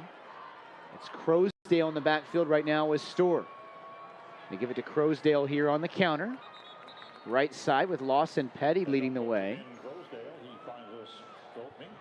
They have entered the Shelby American Red Zone inside the 20. Yeah, that was a real nice run by Crosdale. It looked like it was completely stuffed, and he was able to squeeze through and make some yardage. Watch, it looks like it's completely clogged up, and somehow or another he slips through there, and really did a good job. Good vision that time to see that opening. Just kept the feet churning as he went through that hole. Crosdale is a guy that's really worked on his body, worked on getting bigger and stronger, running through contact. 2nd down and 7. It's a run all the way here for Storr. He got swallowed up by the defensive line, number 54, Chase Campbell, but a flag came in right as that play got going. Chase Campbell in on the stop. Not sure what that play. That looked like one of those old follow me where you fake to the ball carrier going through the B gap, and you quarterback followed him right through there. But I don't know if Storr was trying to go the other way. It's like a sideline warning. It's against the Raiders. Highland Park still trailing in this one, 14-10. Although they've had better control of the football, better drives, I believe, but Wylie East, those 2 big plays, set them up for a couple scores, and they've taken advantage. I believe this is going to be a timeout. I don't think they reset the play clock. Okay. I think that was when they whistled it ready for play. I don't think they reset it. So. And Jeremy telling us they're trying to figure out the down here. And it does indeed look like it's 3rd down and 7 to go. Yeah, they reset the 2nd down play 25. counted, the run by Storr. It is indeed 3rd down. Crosdale still in the backfield here with Storr. 2 receivers to each side. Plenty of time for Brennan. Wants the end zone. It's incomplete. Rossley nearly had a circus catch. But it'll bring up possibly a field goal opportunity, another one here for Highland Park. Yeah, that was a tough break there. Rossley going all out for that one, stretching as far as he could right there in front of our Almost game on camera. Boy, what a great job. Had both mitts on it, but again, he had fully extended his body. Just about a step too long for him, or Scots would have had another touchdown. Rossley was looking for his 20th catch of the year. Jack Stone hit a 39-yarder earlier. This will be a 34-yard attempt out of the hold of John Rutledge. Good snap, and it's blocked. Wylie East got it off the edge. Give the Raiders the credit. Number 20, Maddox Fraley, had a great jump and blocked it clean. Yeah, that's a big stop for the Raiders right there. The Scots are turned away. Had a couple of chances there to take the lead in this game, and now the field goal was blocked. And again, the Raiders have a lot of momentum right now coming off that stop. They would be, I think it's safe to say, shocking the Metroplex to have a halftime lead, and they're flirting with that right now. They lead at 14-10. 6:50 left to go here in this Alex Perry Realtor second quarter. It's Terrell Washington back in at quarterback. Terrell Washington Jr. handed it off. They have not gotten a whole lot going on those handoffs except for the one long run by Tristan Lee. Preston Taylor in there on the stop, made 3 tackles and an interception against West Mesquite. Wilson Roberts in on the stop for the Scots. Wilson Roberts in there as well. Roberts has played really good ball lately. 16 tackles on the year now for Roberts, as he has increased his profile as the season's gone along. Yeah, he really has, and that's got him some more playing time, so he's really stepping up, and right when the Scots need him. Second down and a long 6. It's Washington on the keeper. Quarterback Terrell Washington. That's been their best play when they've Scrivener made the stop. Yeah, when they made a fake to the running back, and Washington's able to keep it, and that's where they had the big play before, and a nice hole, and he's a tough guy to bring down. Nice play there by 33. Yeah, Scrivener. 8 tackles last week were his career high. Carter Beans really developed some depth at that inside linebacker spot, with Remy and Walton the starters. It's a big 3rd down and 2. It's Walton and Scrivener in there right now at middle linebacker. They keep it on the ground. It's Washington, hit there by Gallus, but he'll cross the 40 and pick up a fresh set of downs. Yeah, again, that success of faking that stretch play, quarterback keeping the ball and able to gain that first down and keep the clock and keep that Scott offense off the field, which is probably be job 1 right now for the Raiders. 65 tackles on the year for Mason Gallus. That leads all Scots, and that's including a DNP against West Mesquite. Did not play there against the Wranglers. 41 solo tackles leads the team as well. Running room left side. Nice pickup. George Wright will wrestle him down, but it's Brandon Nurse picking up another chunk. Again, all eyes were on the quarterback as he this time he handed it. A lot of people paying attention to the quarterback, and Nurse was able to get a nice gain. First 3 down. receivers stacked to the bottom of the screen. Now, Wylie East has done a little bit of everything this year in terms of the trickeration. They've done tackles wide. They're throwing the ball with all different guys. See if they have something up their sleeve here on 1st and 10. Just a handoff to Nurse. The ball came out. Highland Park has it. William Scrivener stripped the football and got it back. Adam Rourke fell on the ball. It's Scott ball. Boy, that's a big turnover. The Scots were kind of back on their heels again with 2 consecutive first downs for the Raiders, and lining up that stack set. It looked like they wanted to see how the Scots were going to line up, and now the Scots come away with a big turnover, and the offense is back on the field again. So they need to go down and score now, take control of this game. Advantage Healthcare Systems is here to help traumatically injured individuals, whether on the job or in a significant accident. They sponsor our turnovers. We think they should have had one earlier with Blake Bevins forcing a fumble, but their Scrivener gets the job done. Adam Rourke creates a turnover for the 2nd week in a row. And the Scots have it back. First catch of the evening for big number 85. That's Jackson Heiss. Be playing basketball here as soon as Scott football is done. They hope that's not for about 7 weeks, but Heiss hit a deep ball last week, 68 yards and a touchdown. He now leads the club with 21 yards of reception. Storr 5 wide again. All day. Rolling right. Throwing deep. Looking for Heiss. He caught it inside the 20. Another big play for the big fella. You mentioned basketball. Heiss just went up and got that rebound that time. A little bit of a mistimed jump. Give Storr credit. He was going to stick with the play, and didn't look like much over there was there, but he threw it up there and let his receiver go try to make a play. So good play by the Scots and a great play by Heiss to come away with that one. That was Fraley, the same man that blocked the field goal attempt. As we'll have an Origin Bank timeout. Bank Original with 2 convenient locations in the Park Cities. This one's taken by Wylie East. We'll take a timeout as well.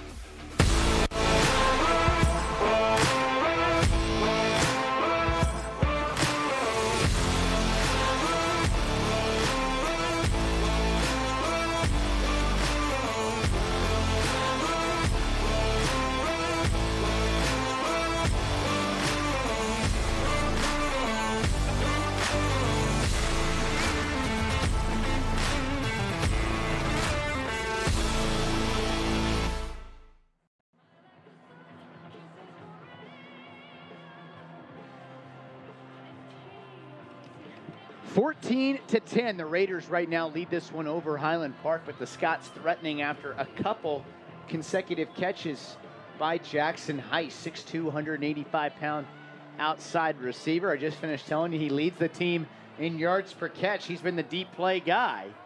And there it is. Nice deep ball.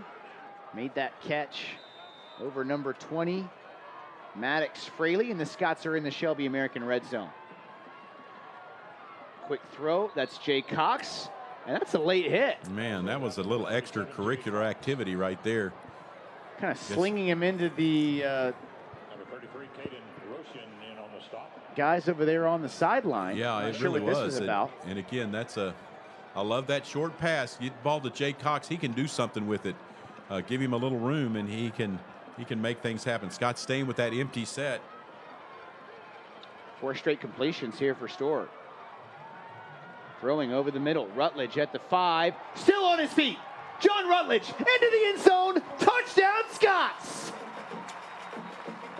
Watch it, looked like a ball came loose, but it looked like Rutledge had crossed the goal line. Again, great hands. He's catching the ball. Great read there by Storr to find the open guy in the soft part of the coverage. And John's having a big night, and the Scots needed that. That was really a good answer. Defense coming up with a big turnover, and the Scots coming down there to make them pay for it. Whole offensive line did a great job on that series, protecting Brennan Storr in the 5 wide set. And HP has their first lead of the night. John Rutledge on the hold. And Jack Stone puts it through. Extra point is good. 65 yards, 4 plays, 43 seconds off the clock. A big drive right there by the Scotties. This drive recap brought to you by Assert Capital Management. And Highland Park is right back where they should be there with a 17-14 lead. That happened right in front of our Will Washington, who has more from the sideline. Yeah, Miles, we've been talking a lot about John Rutledge, just things he's been doing in the receiving game, but you could see it right here. It was mind-blowing how quick he turned on the jets right there once he absorbed that initial hit. So we've seen his speed, but the quickness there, being able to hit the gas like that. He went from 0 to 60. It looked like you just snapped your fingers, and he went from the 5 into the goal line there. So you got to love the extra effort from John Rutledge, but really showing his quickness there at the end of that play. Home for a way better mortgage. That's Willow Bend Mortgage Company. They bring us our sideline reports and great stuff tonight from Will Washington and Jeremy Beedling. So you get a good look there at Highlander Stadium. It's rocking here tonight in early November. 17-14, the Scots lead it. 14 in a row here by HP. Now they have the momentum. Yeah, they really did. That was a great answer after the Scots came away with that turnover when it looked like the Raiders were driving for another score. So that kind of turned the momentum back and wearing a little bit of that Navy jersey again. This ball dies inside the 5. Good coverage by HP. The returner nearly pulled a miracle to get out to the 15-yard line. A late flag comes in. Could be against the Scots. Rossley down there on the coverage. Looks like maybe Philip Beetrell took a blindside block as well. So we'll see how they adjudicate this. Yeah, again, miscommunication. You're talking about mistakes in the kicking game. Yeah. They got a face mask against Highland Park. Boy, did Wylie East get bailed out here. Picking up the ball there, that was Fraley at the 1. It looked like he was dead to rights. And they're actually going to get all the way out to the 30 based off his effort and then the face mask. Yeah, remember the rule change a couple years ago where you can call a fair catch. Doesn't have to be in the end zone, of course, to come out to the 25. So a real mistake there in the kicking game, but the Raiders are bailed out with the penalty. Got away with it. Terrell Washington is back in at quarterback. Handoff up the gut. Defended well there by the Scots. Another stop made by number 33. That's William Scrivener, who is playing hot right now. Yeah, those inside backers are doing a great job. They see the opening, and they're filling that gap as quickly as they can. And Robert Remy has made 53 tackles the last 5 weeks. And hovering right there around 10. That's amazing. That is great. And he's played better and better every time he's been out there. He seems to improve. So that's really great. The inside backers are really playing well right now. Same action here as Washington takes it up the field. Washington tripped up there by Bevins and Gallus. And that's Blake Bevins down. Hate to see that. One of the Scots' top guns at outside corner. He leads Highland Park in assisted tackles, pass breakups, and interceptions. Blake, the 6'3" corner. I got to talk to him this week. I said, what do you attribute the fact that you lead the team in assisted tackles? That's not tackles overall, but times where he helped out on the stop. And he said, personally, I measure my effort by how far I am from the ball at the end of the play. And Blake going to come off the field under his own power here. Like to see that, as looks like he's healthy. That injury timeout sponsored by Dr. Field Scoville over at the Carroll Clinic, orthopedic surgeon, fellowship trained in sports medicine. And I'm happy to say after he repaired my shoulder, everything feels great. A couple years later, hopefully Blake Bevins is feeling good on the sideline as well. You know what you said about what Bevins said, that's one thing when you have that tight video, you want to make sure 11 hats are in that tight video when it's when that person's brought to the ground. So everybody is in pursuit and everybody's around the ball when that whistle blows. The Scots talk about piranha style tackling, swarming the ball carrier. First down and 10. Approaching 2 minutes left here in the half. Oh. That's another handoff to Tristan Lee. He had the long touchdown earlier. Multiple flags fly. Great effort there by JT Withers to track him down, but I think this one's coming back. I think it's going to come back a little way. Yeah, I agree. I think and there was Blake a Bevins downfield. is already out there. Yeah, downfield holding. But yeah, that was another good run. And inside backers have got to stay at home. You're getting kind of sucked out of that B gap right there. You got to be careful. Everybody's kind of looking at the quarterback, and good pursuit there. Super to bring effort him by down. Withers. Withers saving a touchdown for sure, but penalties are going to bring it back a little bit. Still going to be a first down though. Nice run, and again the Raiders have they've turned the ball over is the only thing that's really stopped them. They have 173 rushing yards in the game already. Does Wylie East. That's too many if you're Coach Leitner and his group. Good to see field. First and 10. And now a little confusion. Ready for some football. Minute 45 left here in the first half. Inside handoff. Curtis is going to get it for a loss again. By my count, that's the 4th tackle for loss for Jack Curtis on the evening. Nowhere to go for Brandon Nurse. Yeah, the Scots did a great job of clogging that one up. Inside backers filling hard and really doing a good job. Walton was right there too, and it was a tremendous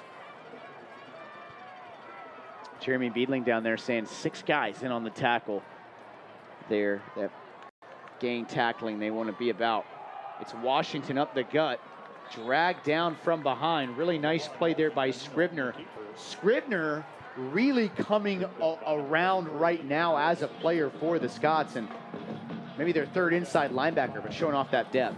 3rd down and 5, a big play here. It's Washington keeping it. He's got a 1st down across the 30. And a late flag. Check that, didn't end up coming in. Thought it might there on Wylie East. Preston Taylor makes the stop. The whole game plan for Highland Park was control number 1. And so far, he's been doing his thing. Yeah, and clock's becoming a factor now with just 30 seconds to play in the first half. 1 timeout left. Washington diving forward to avoid being stopped there by Curtis. They've got just the 1 timeout. 23 seconds remain now. And Marcus Gold, head coach for Wylie East, is going to take his final timeout. That's an Origin Bank timeout. Bank Original with 2 convenient locations in the Park Cities. We'll take a timeout as well. So you're watching Scott Football, presented by Game On Sports.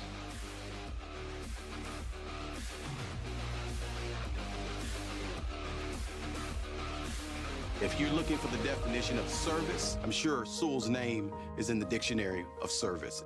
Discover our wide variety of new and certified pre-owned vehicles at Sewell Cadillac.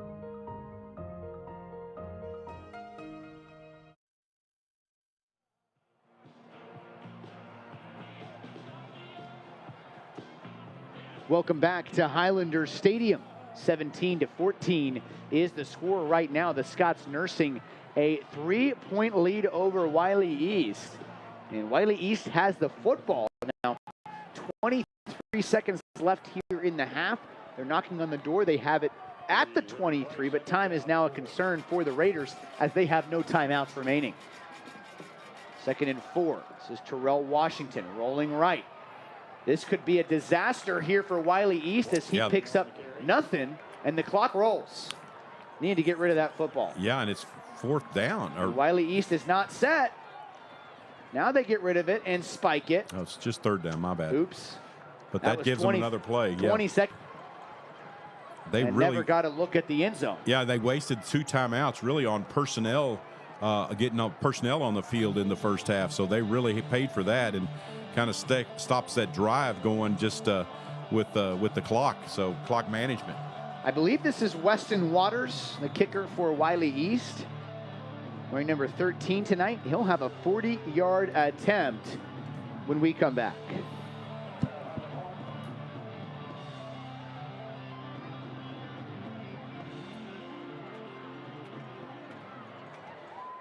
Timeout called by Highland Park.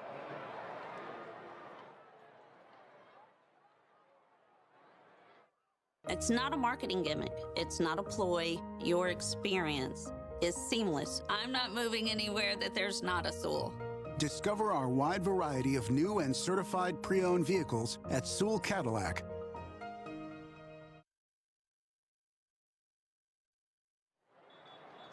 Back here at Highlander Stadium after an Origin Bank timeout. 17-14 is the score.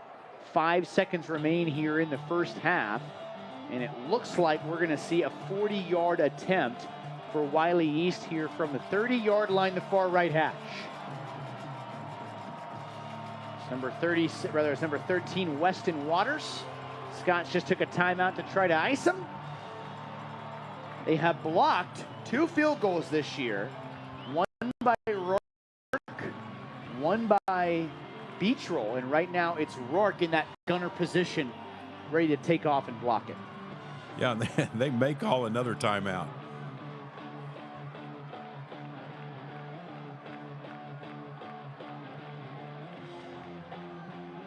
And if it is indeed Weston Waters wearing number 13 tonight,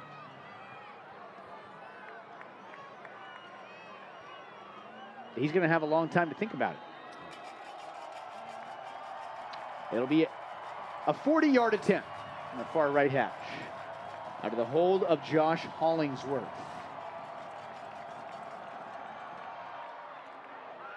It is a sidewinder, and it is no good. Wide to the left. That will be the final play of the first half. It was certainly a competitive one. Scott fans might have gotten a little bit more than what they bargained for, as we have a 17-14 Highland Park lead here at the half at the end of our Alex Perry Realtors second quarter. We're going to take a timeout. We'll have the Wylie band and dance team. We will recap the first half action, take a look forward to some potential playoff opponents, and a look around the district and around the rest of 5A. That's next, as you're watching Scott Football, presented by Game On Sports.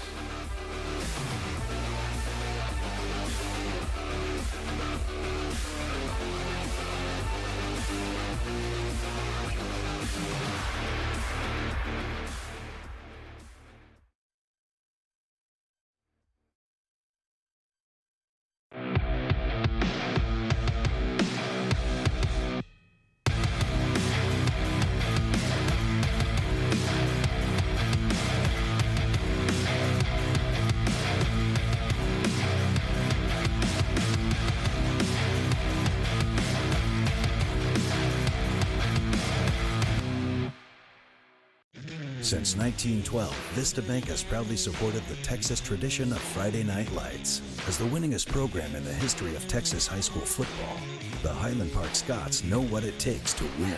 Whether you're with the team, in the band, a cheerleader, or a bell, Vista Bank applauds your sacrifice and your commitment to the winning traditions of Highland Park football. Time to make your move, and we know you will, because tradition never graduates. Vista Bank, people first. I drive a Sewell. It's not a marketing gimmick. It's not a ploy. They take owning a car, maintaining a car, and they make it easy. And it's how they set themselves apart. Your experience is seamless, no matter the city, no matter the department. It's the same, and it's great. I'm not moving anywhere. Discover our wide variety of new and certified pre-owned vehicles at Sewell Cadillac.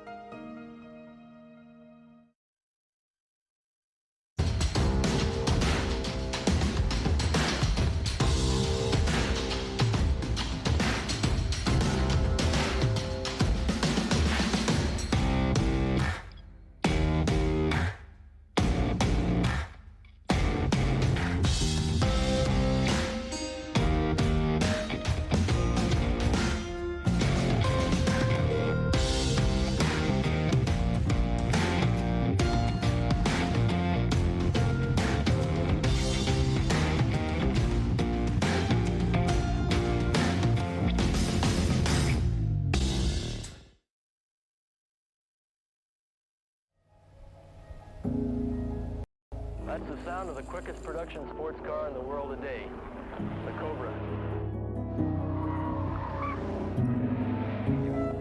So remarkably fast, they soon moved out of range of the camera helicopter.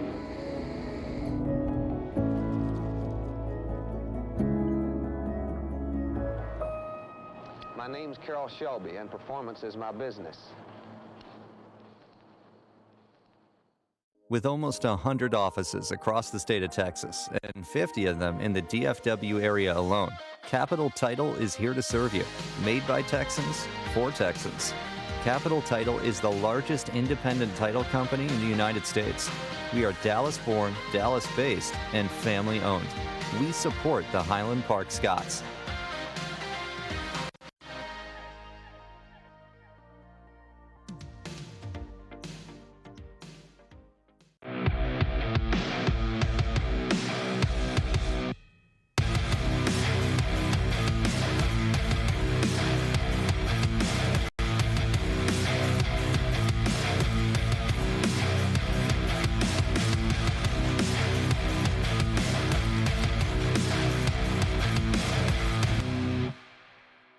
When I think Lexus, I automatically think Sewell. When I look at a license plate that says just Lexus, I'm like, oh, that's good for you. When I see a Sewell on it, I'm like, you know what I know. I show up and I have my crew with me. They acknowledge me and they acknowledge my children, maybe give them a high five. You get more than you expect. You get the wow factor at Sewell. Discover our wide variety of new and L-certified Lexus vehicles at Sewell Lexus. Determination on the field breeds determination in life. Discipline needed on the court will be the same discipline that gets the job done. That's why Tailwater Capital is a proud supporter of the Highland Park Athletic Program, the winningest athletic program in the state of Texas. 11 Lone Star Cups, 112 state championships, and a commitment to excellence that serves its players for a lifetime. From the locker room to the boardroom, Scots find a way.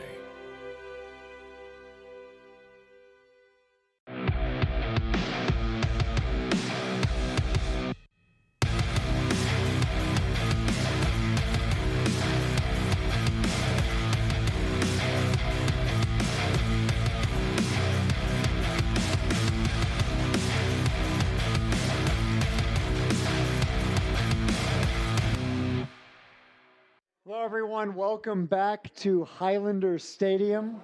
Highland Park has a 17-14 lead on Wylie East. This is the Madden Asset Management halftime show. Madden Asset Management global capabilities from the people you trust. Will Washington here with Coach David Clark. We're going to recap the first half. And, Coach, it didn't start how Highland Park wanted it to. They bounced back a little bit, but kind of a slow start for the Scots tonight here at senior night.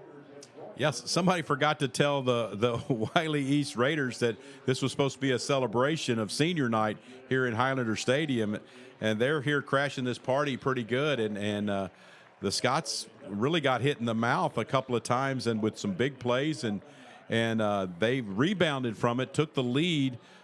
Missed field goal would have tied it up right before the end of the first half, but they gotta kind of refocus. I've said it during the broadcast. They got to refocus and make sure that they are taking care of business for all the other parties and celebrations that come with senior night are able to happen.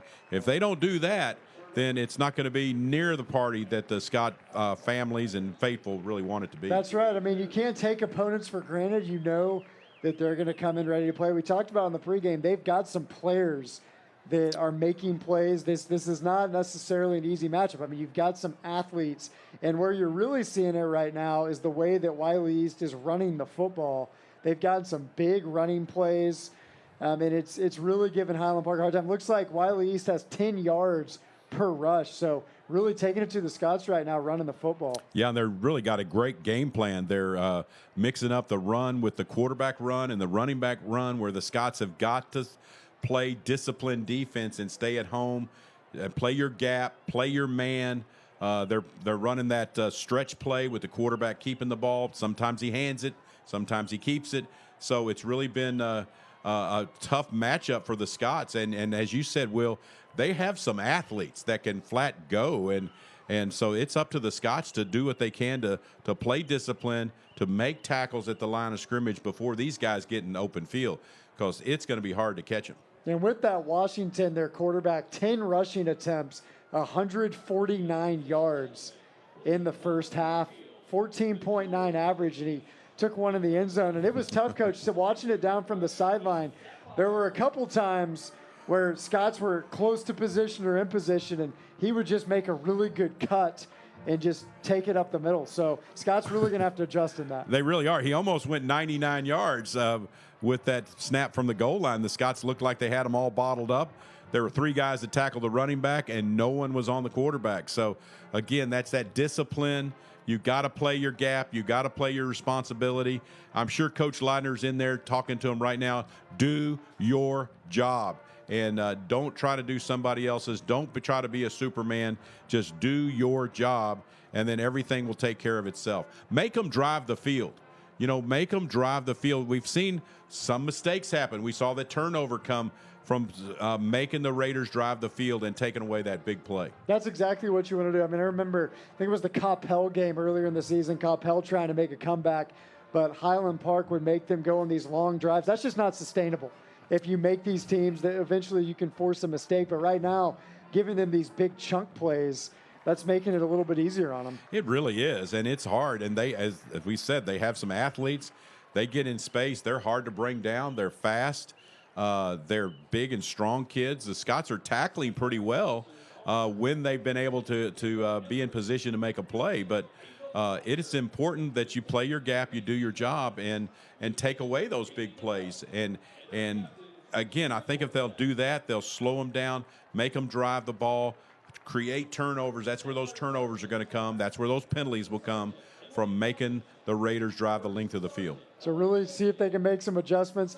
Jack Curtis had a really good half, made some really good plays. I liked William Scribner down there. I thought he got after the ball pretty well, flew to it. And I think a lot of it is if you can get them, if you can win on first down, try to get them behind the chains a little bit. I think that'll be big as well. Really don't want to give them success on those early downs. Let's flip to offense real quick. Highland Park, a little bit of a slow start at times. Had a little hard time throwing the ball, but they got it going. They were Wylie East putting multiple guys on John Rutledge. Still had 6 receptions, 103 yards, really showing that speed. So Scott's starting to get some of these receivers involved. Jackson High's 2 receptions, 45 yards, really good, doing a good job there, getting behind the defense. So Scott's starting to get these receivers going a little bit. Yeah, John Rutledge, a senior, he's had a big season. He's had a big year last year as a junior. Captain coming back. What I love about John is he's so fundamentally sound. He runs great routes, and that's why he seems to be open all the time. Whether it be a post route, he makes a fake, and he usually gets a step and is able to get the defender in the right position where the Storer, in this case, can get the ball to him. He sits down in space, and what I really love is he catches the ball in his hands. You don't see John Rutledge let that ball get to his shoulder pads and where it could bounce off. And as we've seen from the Scott defensive standpoint, some deflections are good. Secondaries love deflections. But John does a great job of being fundamentally sound. I would love to see Heiss get some more balls. I'd love to see Herring on the other side get some balls like we saw last week. The Scots really need to spread it around to be successful. John's a superstar. I think he's one that always has to be the focus. As Miles mentioned, that's the guy that the defense has to focus on, which really makes you think, well, let's get the ball to Herring and Heiss and some of those other guys that can do damage as well. Yeah, I mean, down there you could see, I talked about it early on, but they were trying to get multiple guys on Rutledge. They try to jam him at the line, kind of knock him off his route. And you know, if they keep doing that, it could open up other guys. And then when they went to 5 wide, you can't really put 2 guys on them. So there's some things Highland Park can do. But right now, gotten the ball to 3 different receivers. You know they want to spread that around a little bit. Luke Herring, he's got a really physical matchup down there. He's playing against a corner that's playing him pretty physical. So I think that's an advantage for Herring. I think that's a matchup he can win. So would love to see if they try to get him behind the defense a little bit and really just spread the ball out a little bit more. Yeah, and I think that comes in, and again, credit Wylie East for having a good game plan. But, you know, West Mesquite tried to line up and play our wide receivers man-to-man. Coach Allen alluded to that at the postgame after last Friday night. And you get one-on-one coverage with Heiss and Herring, they're going to beat that coverage. And the ball's going to be in a spot where they're going to be able to go up and get it. Wylie East is more of a softer coverage. It's more of an umbrella type with the safeties are usually 10 or 12 yards deep. And that's why you've seen Rutledge get the ball underneath. And that's where I think, and I keep harping on it, that short passing game is going to be the answer against that kind of deep, too high safety look. And I'm sure they're talking about that right now at halftime and just being patient. You know, you come out on senior night and what you want to do is you want to be 40 points ahead in the first quarter, but so everything will all be beautiful.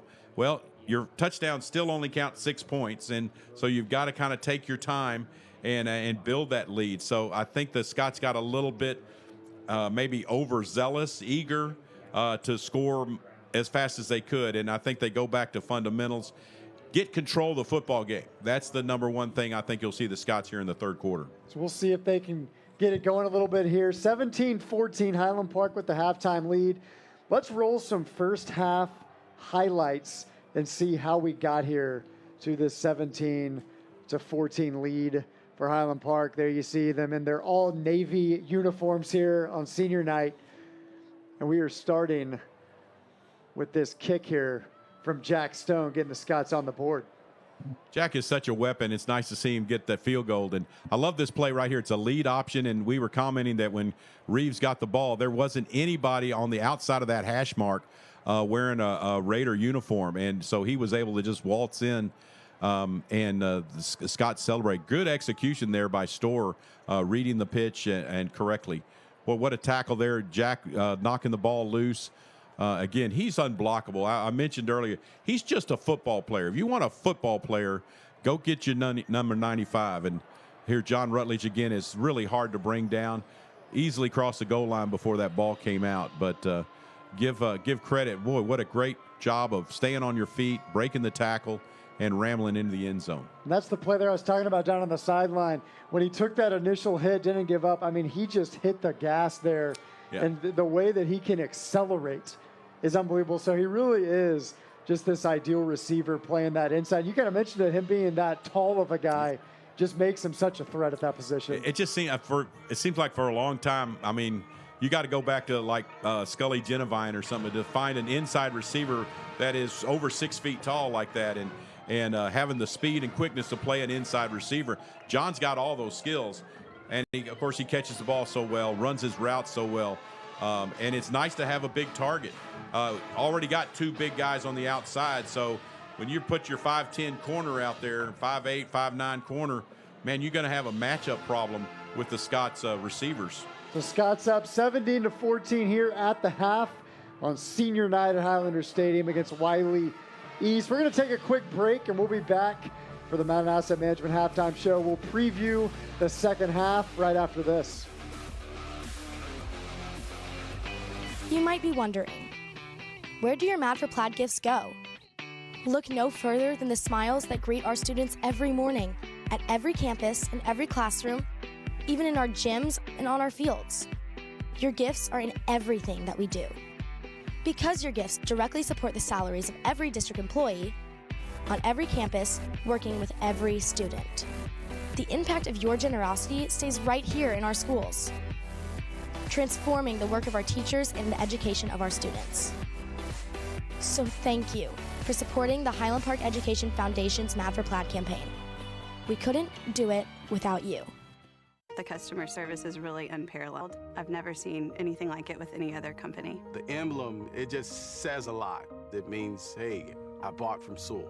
They listened to what I had to say and actually cared about my experience. Every once in a while, you want to be spoiled, and Sewell does that. It's not just a transaction. That's the thing about Sewell. I will always drive a Sewell. Discover our wide variety of new and certified pre-owned vehicles at Sewell Infinity.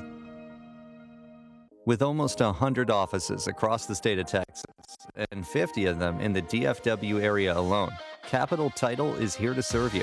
Made by Texans, for Texans. Capital Title is the largest independent title company in the United States. We are Dallas-born, Dallas-based, and family-owned. We support the Highland Park Scots.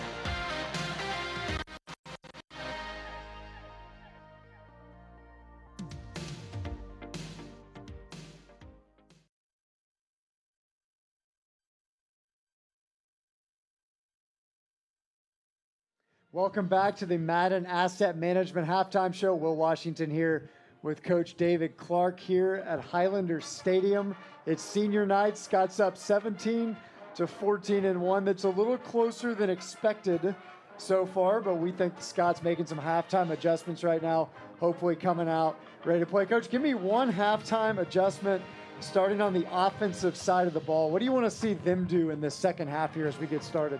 Will, I think what I would be telling them to do right now is just play your game plan. Execute the offense. Don't necessarily try to throw the ball and score every play. Take what the defense has given you. They're playing soft.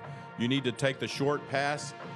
You need to take what they're giving you. And I'd love to see us run the ball out of that two-back set. I love those running backs when they can all catch the ball so well, too, that they can get out in the flats and they can hook up as a check down. But let's read the defense, be patient, because, again, they're playing soft in the secondary, and they're going to try to make the Scots drive the ball. And I think that's just something you just got to run the ball and take the short pass when they give it to you. And then on the defensive side of the ball, of course, Wylie East having some success running the ball. But we saw some things from Highland Park. Jack Curtis made a couple plays there. They got a turnover. So what do you want to see from them as they come out from the second half? Well, I think I told you what I can almost hear it coming through the walls. Do your job. Just do your job.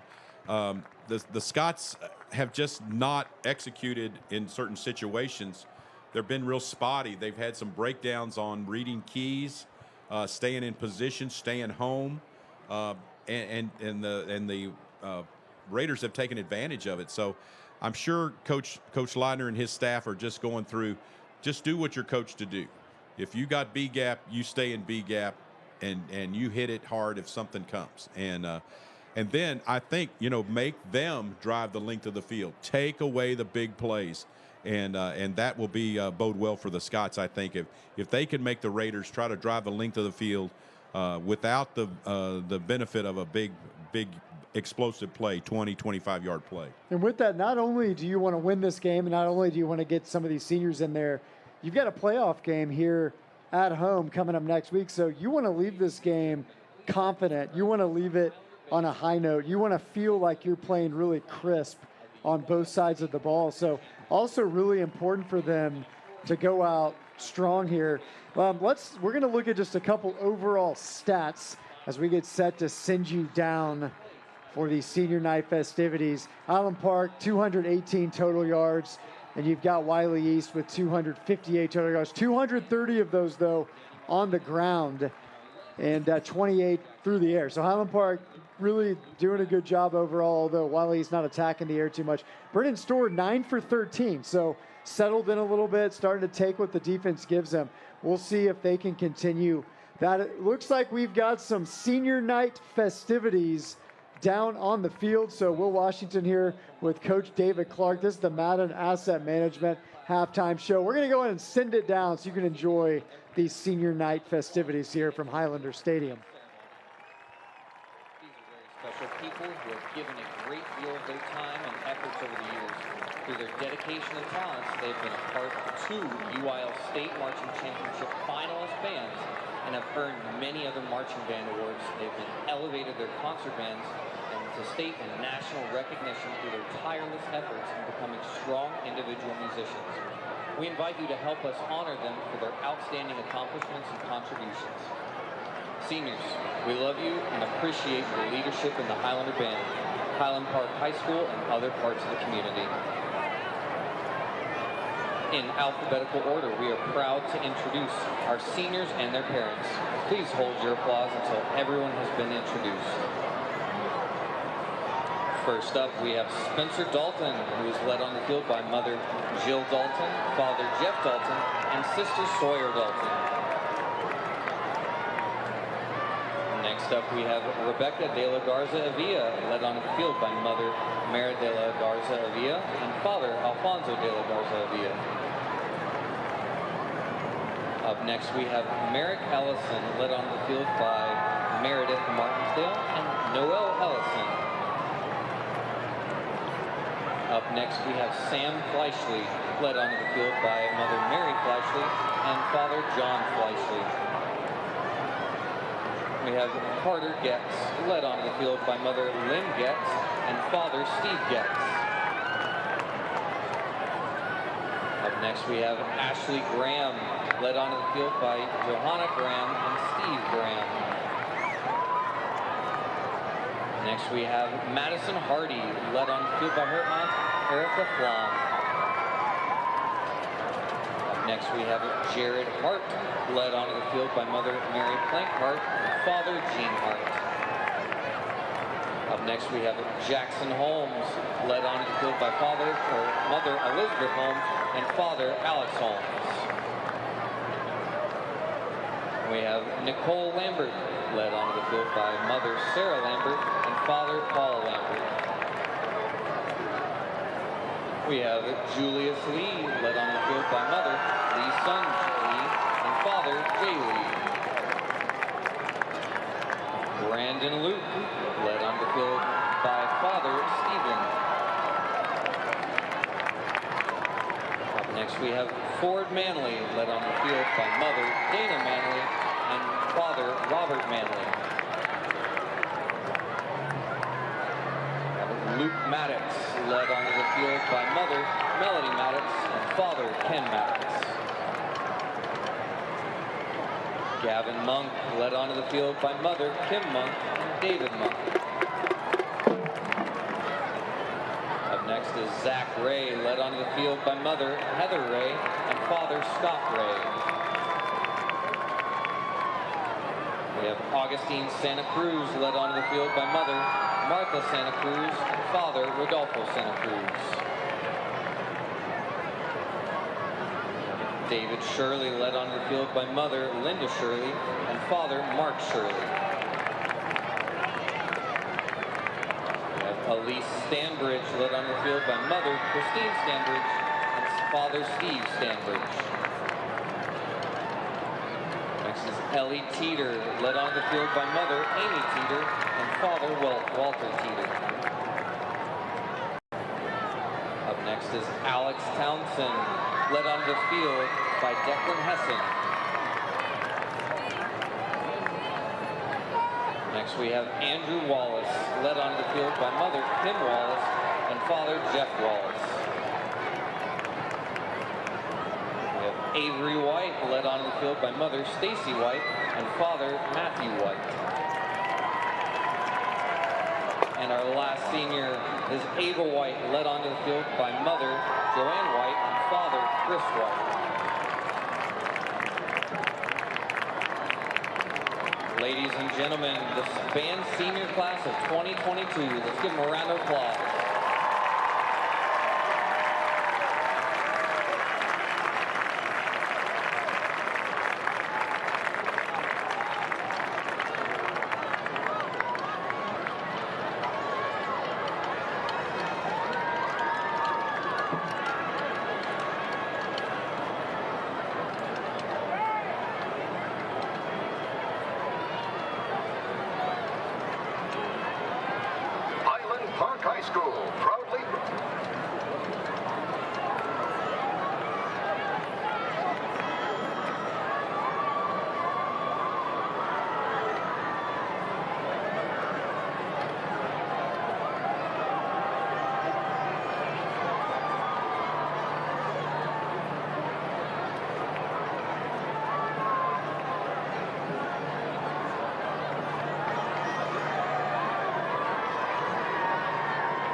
High School proudly presents the 2021 Highland Bells. Lieutenants from left to right are Greer Dunstan, Devaney Duclos, Ava Tiffany, Chloe Walsh, and Neely Womble.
For your halftime entertainment, the Bells will perform a palm routine to That Power.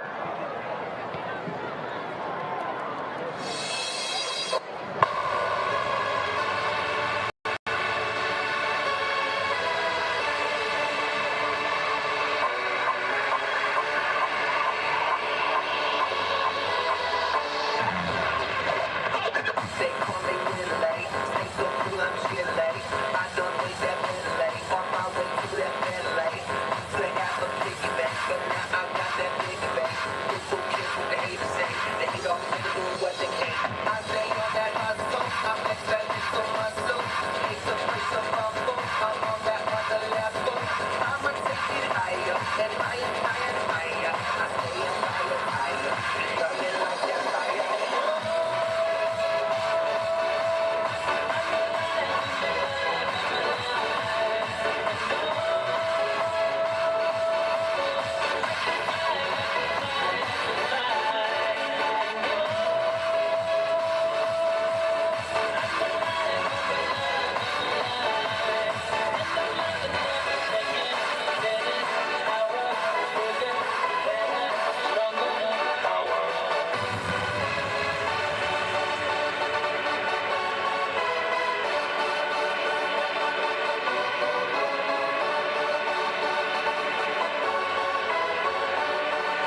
Chandler, Anna Cook, Devaney Duclos, Riley Fainter, Emily Garberding, Kate Hamilton, Faith Harris, Grace Jackson, Lola Jahat, Caroline Jernigan, Audrey Lee, Kenna McCarter, Anna Nye, Shelby Pettit, Catherine Reynolds, Allie Rogers, Lily Seeley, Piper Satenga, Alexandra Thomas, Sydney Thomas, Ava Tiffany, Carly Turner, Chloe Walsh, Lauren Welp, Sarah Wilsusan, and Neely Wumble.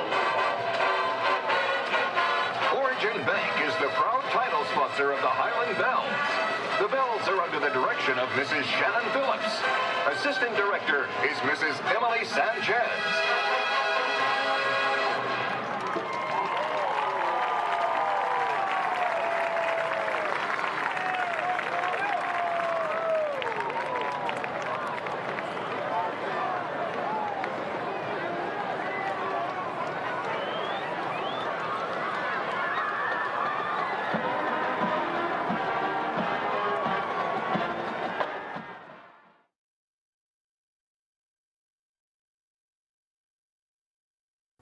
From the excitement of Friday Night Lights to the thrill of the Texas State Fair, traditions are what unite us as Texans. For over 2 generations, Davidson Bogle Real Estate has had the privilege of carrying on the tradition of brokering land transactions across Texas. Whether you're looking to score an investment opportunity, buy a ranch, or lease industrial space, Davidson Bogle Real Estate is the foundation to get you started. Land is our business, so let us help you build upon Texas tradition. Visit us at db2re.com to kick off your land search today. And as always, go Scots! Our name, Residential Capital Partners, reflects who we are and how we treat our customers. At Residential Capital Partners, we are dedicated to helping our customers build wealth through real estate. Residential Capital Partners, America's private lender. Welcome back to Highlander Stadium. My name is Miles Duncan alongside the coach, David Clark. We've got Jeremy Beedling and Will Washington down on the sideline. David Clark, a bit of a surprising halftime score, 17-14.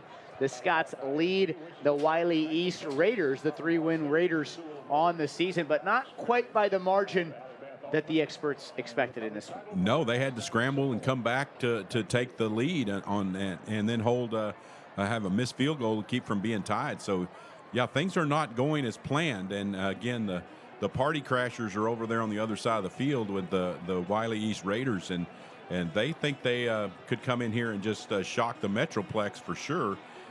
With their big play offense and try to slow the Scots down enough to just try to outscore them, I think. Coach, they have had, Wylie East has problems playing both halves of games this year. And talking to Marcus Gold, their head coach, he made it very clear to me that has been our issue. We'll either play well in the first half, not in the second. What do you expect for Highland Park? Personally, I expect them to come out a lot stronger here in half number 2. What do the Scots need to do to turn this one around? Well, I was just kind of sharing my thoughts with Will during halftime, and I agree, Miles. I think they're going to come out strong, and I think they're going to come out and be methodical. I think they're going to run the ball, use that short passing, onside kick. It's loose. I think the Raiders think they got it. It was Eric Bustillos with the kick. Now, there is a flag down. Bustillos, a senior kicker, and we're going to see how they adjudicate this. Wylie East does have the ball, but got to figure out what our White Hat has to say here. Oh. Offsides on the Raiders, so that's why I was tempering the celebration there for the Wylie East faithful.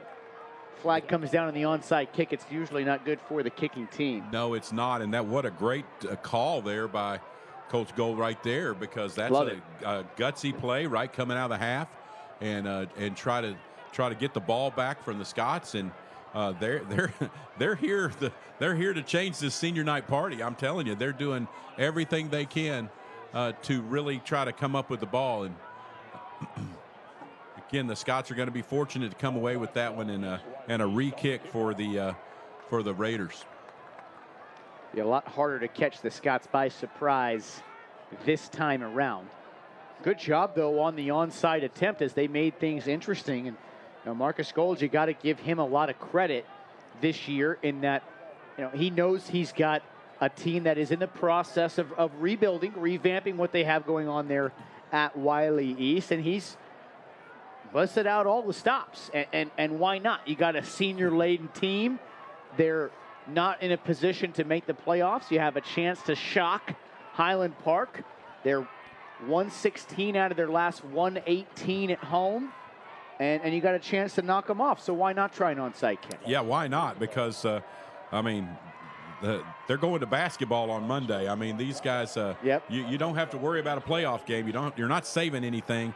You can expend all the energy you possibly can, and you're playing one of the top 3 teams in the state right now. So you're going to pull all the stops. I think they're going to have a personal foul on top of that. Yeah. And again, obviously protesting that they didn't think they were offside. So now that really changes the game, and the Scots should come away with great field position. David Clark, the Scots have had excellent results in the return game this year, whether it's been kicking off or returning kicks. John Rutledge has been the main reason for that, but some other guys have been dangerous weapons as well. Jay Cox has had some really good returns. Ben Crosdale certainly against McKinney North with an outstanding return in that game. We saw last week they did everything they could, did the West Mesquite Wranglers, to not kick the ball to John Rutledge. He's still got the ball in his hands. Yeah, and you look now, at now we're going to see what they have here as a deep kick could potentially be fielded by Rutledge at about the 30-yard line. Yeah, and you mentioned those other guys just on the left and right of Rutledge or Crosdale and Cox. So there's not a good decision to be made by kicking it deep. So you see a lot of pooch kicking coming out of the Raiders. And now really no chance, I think, to try an onside. Let's see if they do pooch kick it here. It is a deep kick, and it will be fielded by John Rutledge at his own 25. Let's see the track star run. Nice hit on the coverage by Wylie East. And that was number 14, Tyler Jackson, on the stop. So negating what could have been outstanding field position for Highland Park. Instead, it's just pretty good field position at 45, at the 45-yard line. And there is a Scott down. And it is John Rutledge. So we don't like to see that. It is a crisp night for football. New York Sub sponsors our weather reports. Let's talk to Will Washington for the first time in the second half about tonight's weather. Yeah, Miles, I was talking to Coach Clark at halftime. There was this noticeable drop that happened in the first quarter. Now we're at 50 degrees, feels like 48 degrees. So definitely the coldest night that we've had so far. We're glad we got these Game On Sports jackets, but you're going to really feel the hits in this second half with it feeling like it's in the 40s now. Yeah, we got to thank Bob Lilly Promotions. Has a good look at one of those Game On Sports jackets right there. We appreciate Bob Lilly Promotions helping us out with some slick gear.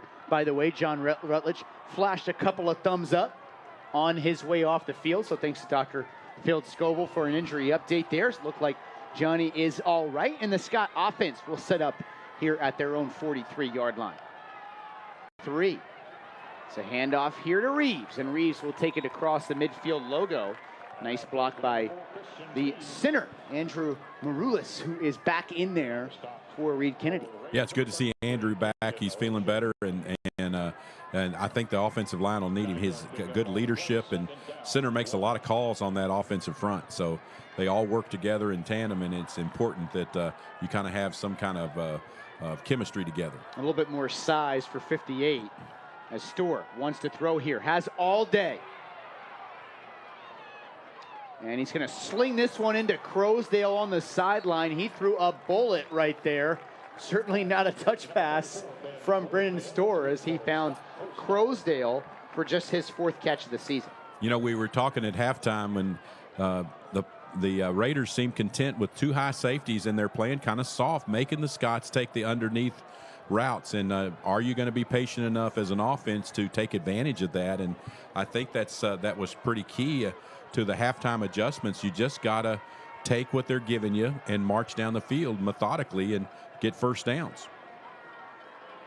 Some space on the outside for those receivers. His Store wants to go deep. Looking for Heiss. He hauled it in, back of the end zone, but incomplete. The field judge was right on top of it there. Brett Little says incomplete. I talked to Max Hawsey earlier in the week. Coach Clark, it's been really fun watching these outside receivers, but he tells me their attitude could not be any better. He says they don't care if they catch a ball or if they get 10 balls. They love to block. All they want to do is win football games. Really nice to have some outside receivers that aren't divas. No, that's exactly right. And they downfield block. And Coach Hawsey's also fond of saying they turn first downs into touchdowns by making that downfield block. Here's Crowsdale, not a lot of room to run. Off the left end. Nice tackle by number 14, Tyler Jackson.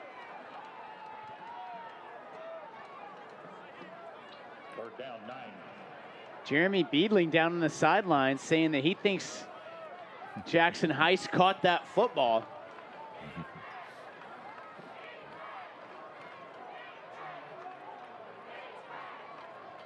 Third down and 9.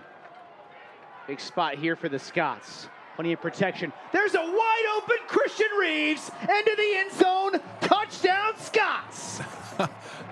That's a great read right there. Again, you kind of flooding the area, making those safeties make a decision, and they forgot about Christian Reeves running down the middle of the field. And it's one of those special plays the Scots love to run out of that set, that particular one back set. He's going to run that.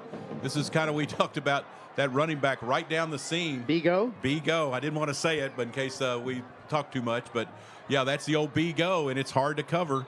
And there's nobody there for Reeves to catch it and just waltz into the end zone again. There's a Bob Lilly Promotions touchdown on for the extra point, and thank Dr. Field Scoville for this moments ago, but John Rutledge is back out there again. So positive injury update report there for Dr. Field Scoville there. The excellent orthopedic surgeon over there at the Carroll Clinic. Offsides here against Wylie East. It's a marginal penalty, but the Scots will try it again. Might keep them a little bit more off balance as they did block a field goal try in the first half. And there's Sam Heinrich putting it up and in. He remains perfect on extra point attempts in his career. Just over 2 minutes. You take the ball after a little bit of a false start with that onside kick. You take the ball in a minute and 59 seconds. You drive for a touchdown, and that's exactly the way the Scots wanted to start that. You can see going right down the seam, reading the defense, and a perfect strike then by Store hits Reeves right on stride for an easy score for the Scots. Great look there by our Game On Sports truck, and the New Balance replays. The Preston Center location is locally owned and a proud supporter of the Highland Park Scots. And just like that, we are at 21 unanswered by the Scots as they get a quick 7 to start this Bank of Texas third quarter. Now the defense's turn here. What kind of adjustments did they make at halftime to try to take away that big play running game from the Raiders? Offense obviously made the adjustments that look pretty sharp right there off of that first series, and we'll see what the defense did. I think the fact that Wylie East only brought 34 gentlemen in uniform is going to make a big difference here in the second half. As Stone had a couple of excellent kickoffs in the first half. This is another beauty as it lands right on the line. David Clark, we have a good look at those kickoffs as Jack Stones go over our field of vision. Most everybody else, it's way low. But for Jack Stone, it's like he can put that thing through the back of the end zone if he wants to. and now he's just splitting hairs trying to get it as close to the 1 as possible. Yeah, you're trying to tempt that guy to run it back because you got great coverage guys, and when you kick it high, they can get down and get you inside the 25. So that's always the target. This is kind of worst case scenario. They're going to start on the 25. It was the best field position that West Mesquite had all last week. They started on average at their own 12-yard line. Quick throw left side, that is dropped. Looking for number 11, that's Rashawn Washington, second leading receiver on the team. Got to thank Sewell for sponsoring this third quarter. 9:50 left here in the third quarter. And Wylie East now needs an answer. That's 21 consecutive by the Scotties. Yeah, again, we'll see what the adjustments the Scott defensive staff made to try to stop this this running game. Pistol set here, and they hand it off up the gut. There goes Nurse. Nurse eventually dragged down by Blake Bevins.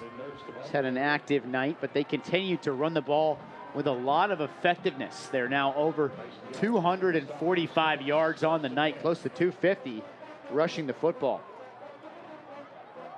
Terrell Washington will hand it off again. Some broken tackles there right at the line of scrimmage. And it was Brandon Nurse able to squirt through for some more yardage. Another tackle made by Scrivener. Yeah, you got to make the tackle when you're sitting there in the hole, and Scrivener got him that time, but a lot of contact. Could have had a tackle for a loss back there. Enough penetration there by the Scott defensive front. Terrell Washington is the leading rusher and receiver for Wylie East. He also plays quarterback. Quick throw, right side. And caught that one. That is close to a first down. That's number 2, Karis Jackson, working over there on Blake Bevins. Again, you can kind of see what their adjustments are. We're going to try to run the ball with kind of faking the stretch, handing the stretch, quarterback runs, and short passing game, and see if that gets the drives together. And Scots are going to make them drive the length of the field, see if they can do it without making a mistake. It's a third and very short here. Let's see if the Scots can get a negative play, set up a fourth down. Yeah, this may be a free one, though. They might go for a home run right here and try to come back and get it on fourth down.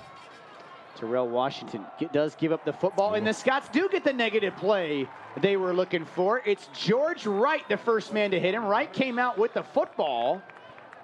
I don't think the Scots are going to get it.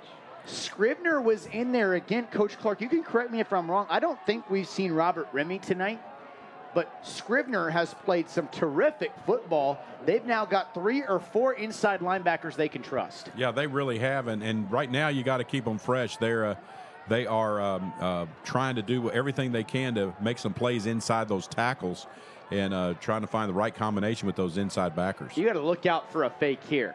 Fourth and very short where they are on the field. There's no way they were going to punt that football, David Clark. No. No way. With Wylie East, the way Marcus Gold has run his football team here in 2021, they got a whole big bag of tricks, and that was never going to be a punt. No, and when you start off the half by trying an onside kick in a 3-point game, you're going to pull out all stops. I think they're going to have to rethink this. They get penalized now. Now it's a completely different situation. You got fourth and about 7 now to see what you're going to do. And again, I just think they should not give the ball away. It's an Origin Bank timeout. Bank Original with 2 convenient locations in the Park Cities. We'll take a quick break. You're watching Scott Football presented by Game On Sports. Epitome of what teaching and coaching in Highland Park is all about. As a science teacher, Coach Leitner provides an engaging learning environment. If you're looking for the definition of service, I'm sure Sewell's name is in the dictionary of service. Discover our wide variety of new and certified pre-owned vehicles at Sewell Cadillac.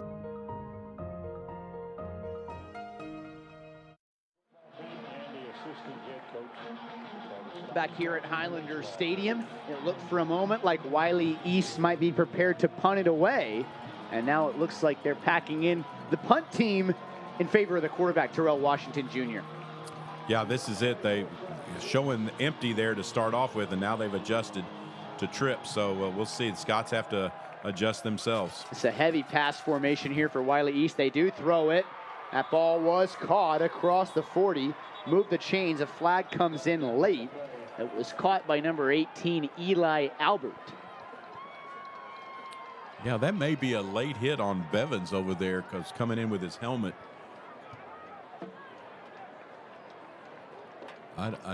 I've watched Blake Bevins play a lot of football. At this point, I can tell you one thing: he is not a dirty football player. Oh, no way! But I mean, not even in the vicinity. Trying to knock that one loose, it looked like he dropped his head. So we'll see what they call. I don't know how that works out. They're talking about it for sure. I talked to Blake this week.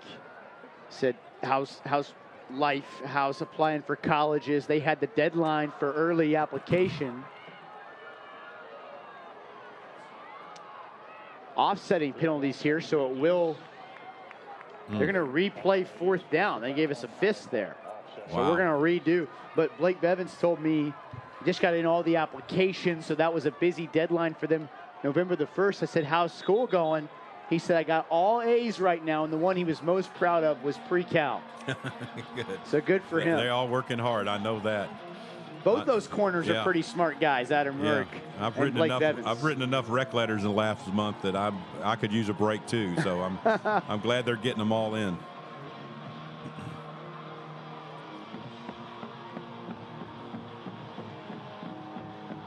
All right. And now is this a 1st down? I think they called holding on the Raiders, but why are they penalizing? So Nathan Maxson just signaled for a 1st down, did he not? I don't know why they're. I thought they said it was offsetting. Oh, you know what? There's a lot of confusion here. I'll tell you what it is, Miles. I know this. They're offsetting penalties of the personal foul stands, so they mark off the 10 yards going back and then the 15 going forward. The personal foul, and it should be an automatic 1st down for the Raiders. Offensive line for them: Marcus Harbert, Dalton Autry, Zane Brown, Lee Garcia, Michael Opara. Marcus Gold told me he's the alpha on the whole football team, number 55, the right tackle. So he is our leader in everything we do at Wylie East High School. Handoff up the middle. Stopped there by Henry Jurgovan. Said he's the class president, National Honor Society, just about everything you could want to do. The right tackle does. There's number 55 on the right side there, and he's got a heck of a matchup tonight with Jack Curtis. Curtis made some splash plays there in the 1st half. He got 2 sack fumbles. He has been a terror on opposing offenses. For 3 years. Yep. He was a really good player as a sophomore. I think a lot of people forget that. Yeah. 2nd down in the long 7. Man in motion. Big jump. And more whistles blow. We might have a football game breakout here at some point, but the last 2 or 3 minutes have been a whistle fest.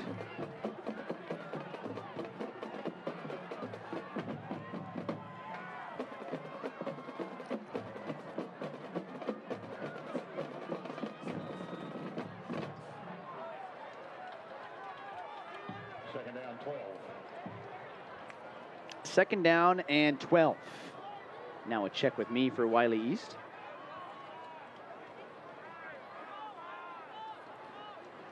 It's a young staff all the way across the board for the Raiders.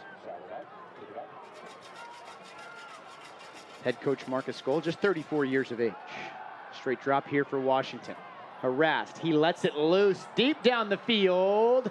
It is incomplete. Oh, that was almost a circus catch. Great battle for the football. Oh my gosh, it was number 11, Rashawn Washington, looking for his first touchdown of the year. Rourke in coverage here. Let's take a look at this New Balance replay.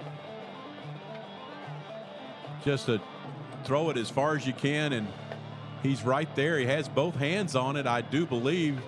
Looked like he had it. Rourke is there just in time to kind of knock it away. I think that was the key to that one is Washington did not have a chance to put the ball away and knocked it away. I'll tell you, Washington was giving me some flashbacks right there of Marvin Mims playing in this building. Oh, please don't. The way he would go. We found out no one in college can cover him either. No, they can't. So. I think they might find that out on Sundays, We found that out on Friday nights. They found it out on Saturdays. 3rd and 13. Empty set. Washington takes off. Boy, he got close to the marker. Robert Remy in there on the step. So Remy is in action tonight for the Scots. 11 more tackles last week for Remy, 53 in the last 5 weeks.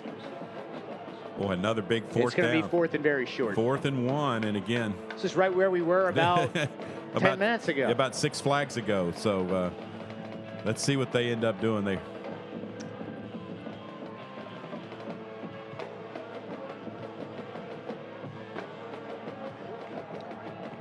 And I would got to think that Terrell Washington. And this is going to be student body left. They've moved Michael Operat, the right tackle, from the right side to the left side as an extra tackle over. And now, just like they did in the first half, Wylie East is going to burn another timeout. That came back to bite him in half number 1. 24-14 is your score. You're watching Scott Football, presented by Game On Sports.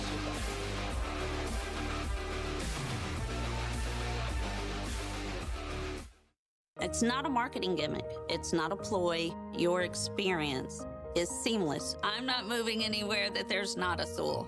Discover our wide variety of new and certified pre-owned vehicles at Sewell Cadillac.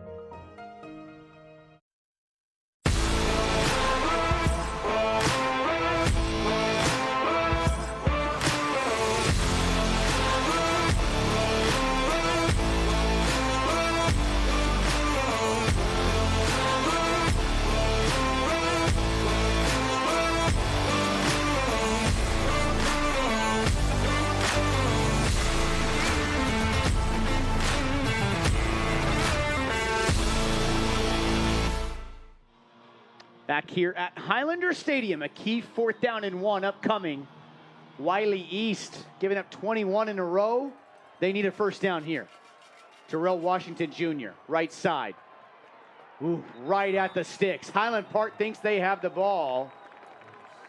JT Withers has been a turnover machine for the Scots. Let's see how they mark this.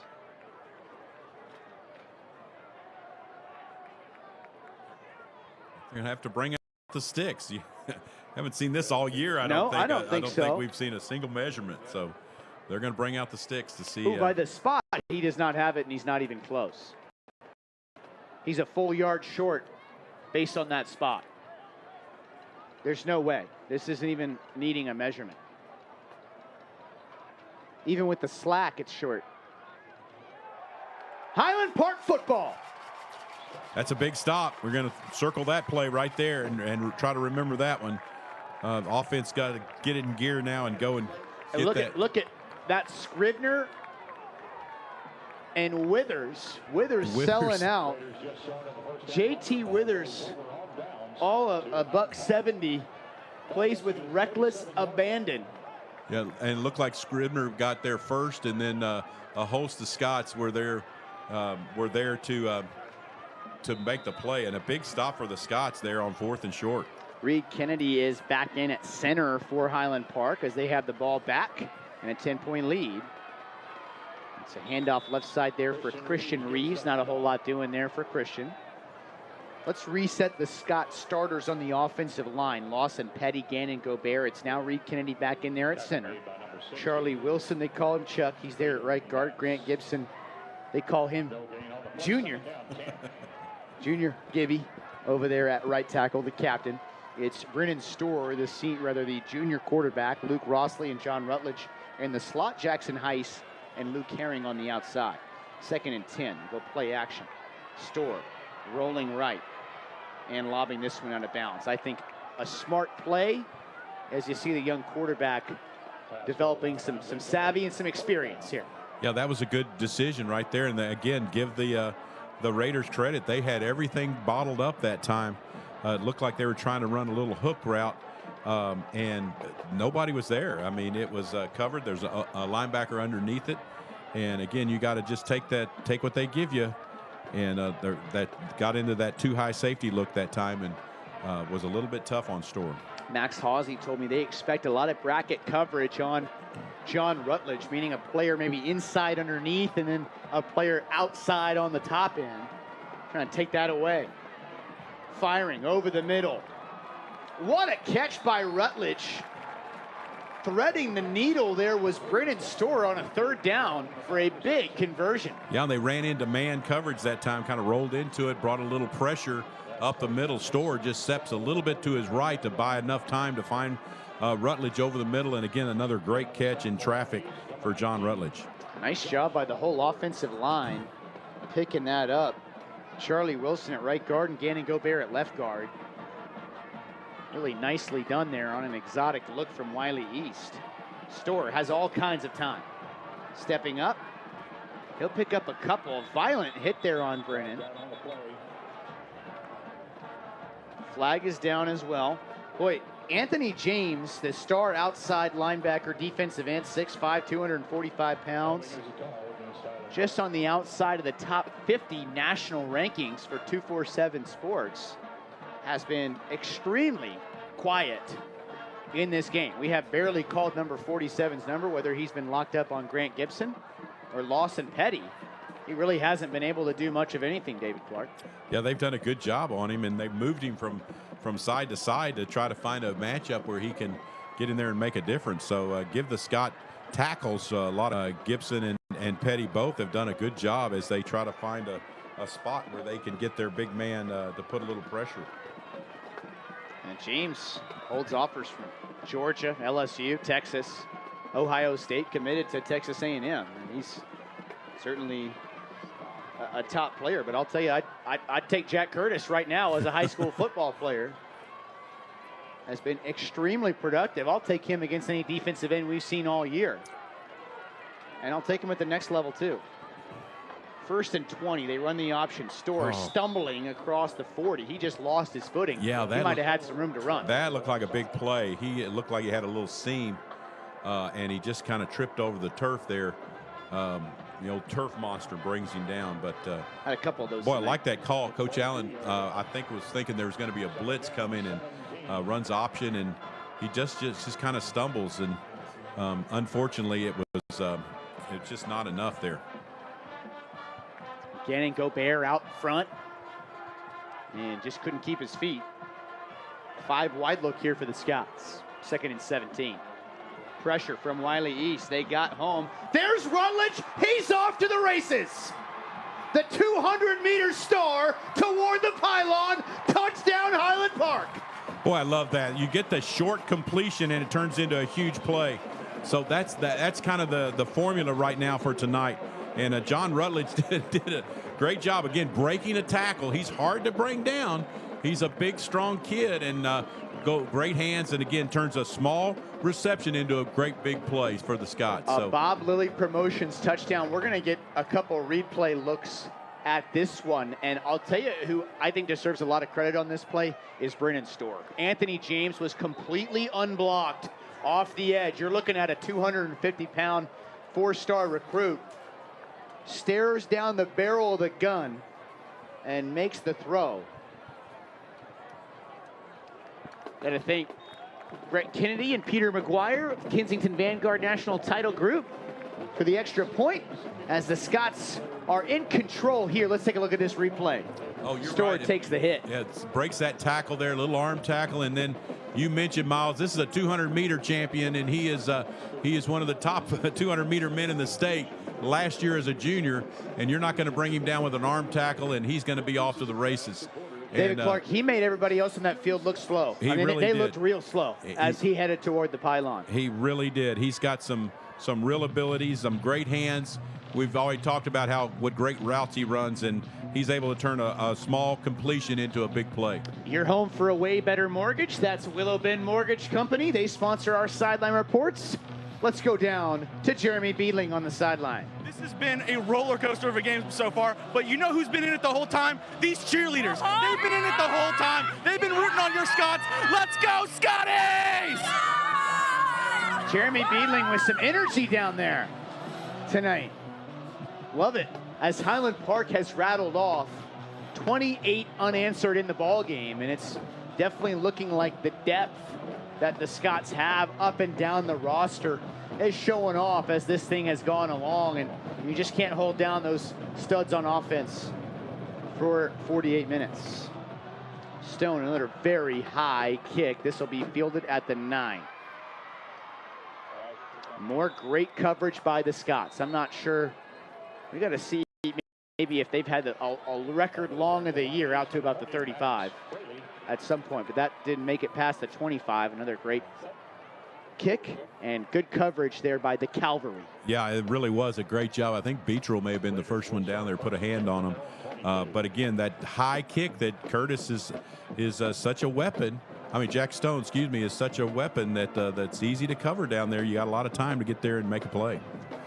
Mel Tucker, the head coach of Michigan State, certainly happy to have Jack come in as a weapon. They hand it off, immediately dragged down. There's an emerging star for the Scott defense. It's number 65, Wilson Roberts, and that's a guy who is coming on very strong as the season has progressed. I actually talked to Coach Leidner about him before the game, and he was saying, you know, keep your eye on these guys, that they're playing 6-8 guys in that defensive front, and it really makes a difference, especially in the second half of football games when that's a tough, tiring position, getting pounded on by the big guys up front, and be able to have a fresh body out there is awesome.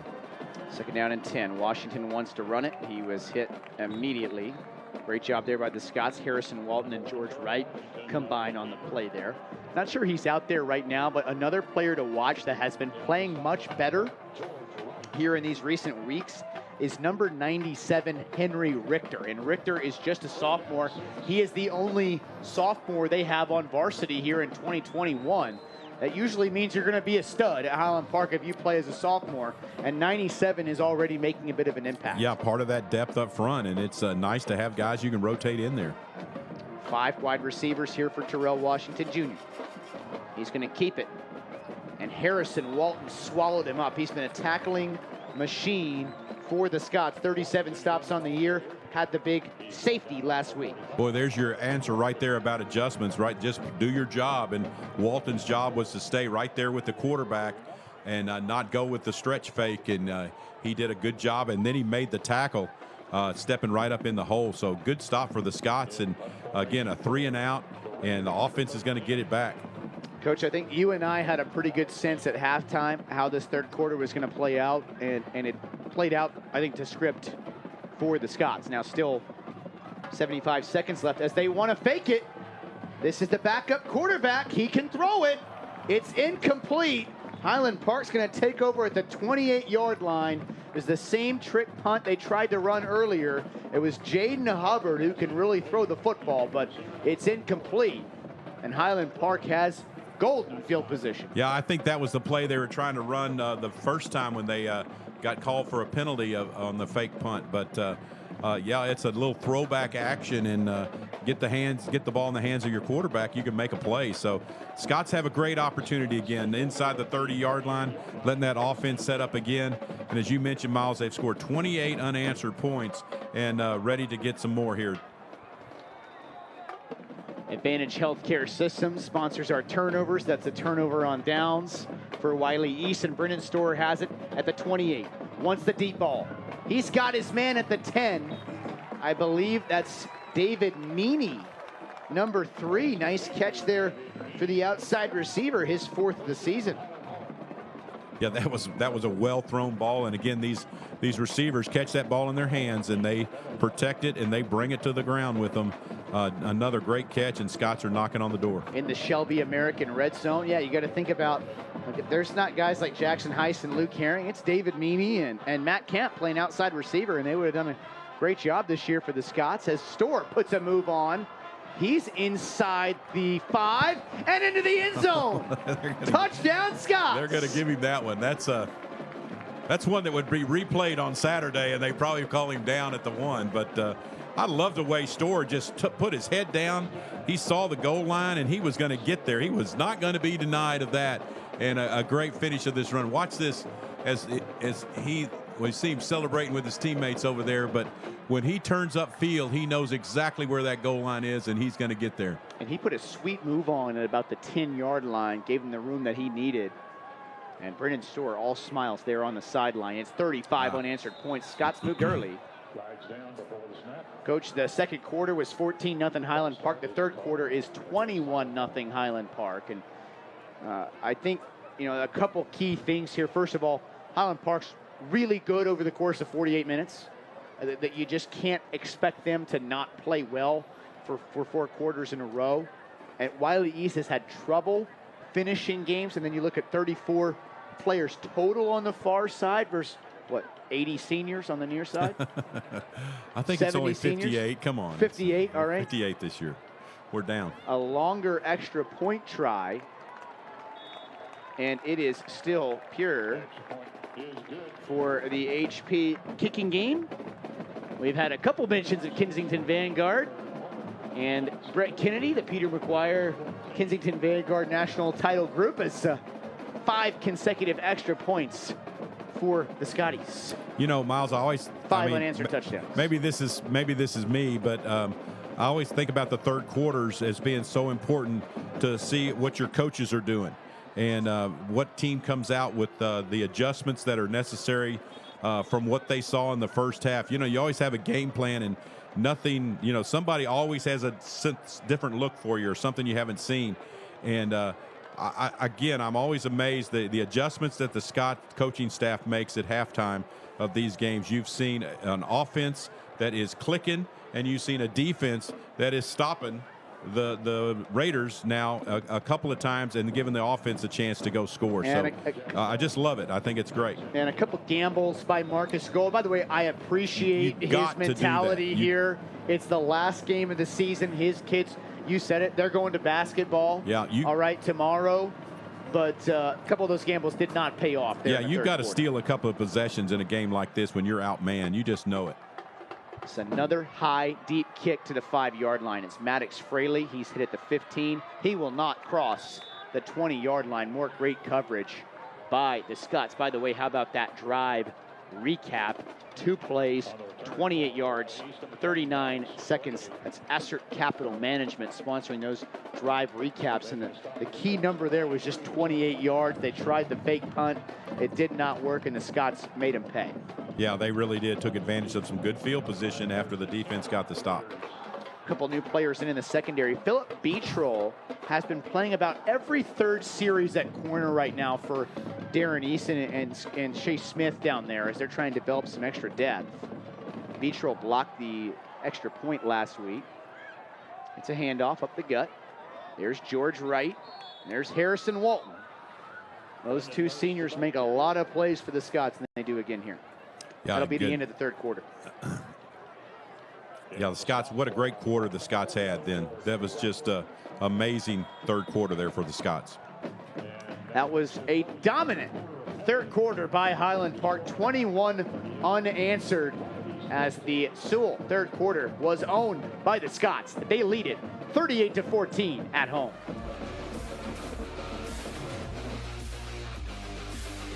Determination on the field breeds determination in life. Discipline needed on the court will be the same discipline that gets the job done.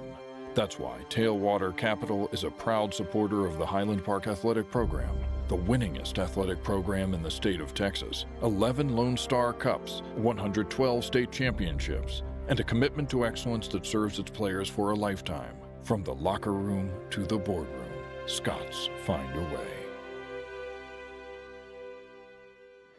It's the start of the fourth quarter here at Highlander Stadium. There's a little throwback to 50 years ago and a familiar number 30. That's our own David Clark right there. Yeah, don't attempt to adjust your color on that. It's that's black and white, and we did use 16 millimeter film, so it's a little bit tougher. So I look exactly the same. Believe me, I hadn't changed a bit, and so my hair's still blonde too. Is what was nice about it. That's great. Thank you, Fred, for doing that. Absolutely, David, and congratulations. 50 years ago, not 1-5, but 5-0. You were the captain of the Highland Park Scots. You know, and we're all excited because we're having our 50th reunion in the spring, and we're going to have a great turnout. So I mean, we still get together and have a great time. So it's fun, and once a Scot, always a Scot. Just continues to be the theme. David Clark, you got to put a couple links in the chain, as they say around here. What does it mean to you to see what Highland Park football has done since your time, and recognize, yeah, I put a brick in the foundation. I was a captain here. You know, I'll tell you this, Miles. When we would think back in those many years ago, your goal was to win a district championship. I can honestly tell you, I did not think one thing about ever winning a state championship. It was trying to win a district game, maybe win a playoff game. The aspirations were that. And now what do? We come here, and from day one of spring ball to fall practices, what do you think of? You think you hanging another number. And I just think about how the expectations have changed. And a lot of that is Coach Allen. A lot of that was, goes back to Scott Smith and those guys that brought this different attitude in here, that there is no reason why Highland Park can't be a state contender each and every year. And I just think that's the thing that's changed. There's always been success, but not to that level. Setting up a screen pass. It was defended beautifully there by the Scots. And one last compliment I'll pay here to David Clark. Not only did you put those links in the chain as a player, you put a couple in as a coach as well, including hanging some banners. Yeah, that's been fun. That was a lot of fun. That was probably more fun than playing, really, to be honest with you. And certainly the success we had in 2016 is something you just never forget. And those kids were fantastic. All right, and David Clark, how many years have you been teaching AP history there at HP? Regular. They don't give me the AP kids. Okay. I just me and my guys. But I've been teaching about 25 years and about 19 at Highland Park. Well, we thank you for your service to this community and being one of the cogs in the machine that makes Highland Park a special place. As they complete that to the right side, it was caught by number 18, Eli Albert. And you do enough deflecting, so we got to say congratulations and thank you for everything you've done. It's been my pleasure. Cool to see those pictures of you back in 1971. Those are great, and I'm glad I hung on to those after 50 years. Me too. I credit my high school girlfriend for that. I won't say her name but she did all that. I still got her scrapbook she made, and it's awesome. Right side, it's Washington. He's got a first down. 9:27 left in this one. If you weren't joining us during the halftime show, New Caney was down big to Magnolia. Actually talked to one of the New Caney coaches at halftime who was here scouting for them. Said, how's y'all's game going? And he said, we'll see you next Friday. That's what it looks like. I just checked, and that's what it looks like. So it looks like Highland Park will play the New Caney Eagles next week in the first round of the playoffs. They set up a screen here. Great defense by the Scots. Mason Gallus, heads up play to defend that screen pass. I know that was kind of a no gain play, but I hope if we could show that again. I want you to talk about a coaching point. That defensive front, on a screen pass, they're being allowed to penetrate. And watch these guys read this screen. Oh, that was too easy. I better stop, redirect, go to find the ball. And again, great coaching and great execution of what the coaches teach you. Second down and 10 here for Wylie East. 35 unanswered by the Scots at this point. They throw it left side. That's caught again out there by Albert. Nice job by Beetrell shooting his gun and getting a player on the ground. Yeah, we've seen him enough covering those kicks, know that he's not afraid of a little contact over there at cornerback. That's for sure. Highland Park's done a tremendous job here in this second half as they march toward another outright district championship. It would be their 54th in program history. They've already got at least a share of it. And it sure does look tonight like they are going to defeat the Wylie East Raiders, regardless of what Tyler does, or McKinney North, or Longview. Take care of your own business, right? Scots are number one in District 7 5A. It's a handoff to Nurse. He's slammed down. George Wright's having another big game. He really has. Again, I think this is. I love my defensive guys, but I mean, this is doing your job right there. Play your gap, do your job, and they were right there to make a big stop. Another tackle for loss. 38-14. Scots have controlled this one really since early in the second quarter. Wylie East has not scored since the first quarter. This is a 4th down and 4. Terrell Washington rolling right, throwing right. He's got his man. That's Colby Atkins. It will be a first down. But it's very close. Yeah, it's really I thought close it was on a that. first down. Let's see. I can't. Oh, he's signaling first down. So, yeah, that was really close. That was right on the stripe. And that looks like all he needed to get. We have a terrific crew here with Game On Sports. And there is nobody better than our Game On Sports trailer, our crew, all of the staff members that we got in there. And we're going to give you a little tour of our Game On Sports production trailer. There's a good look there at Gabe on the right. Bill. Of course, you got Rob there on the left. There's our fearless producer, Fred Garner. Sarah Beasley in the trailer as well. She helps with all of our sponsors. There's Brian Lockhead. He's got the replay stick. Cookie Hawkins, everybody's favorite sound guy, in there as well. There's Cookie, always easy with the smile.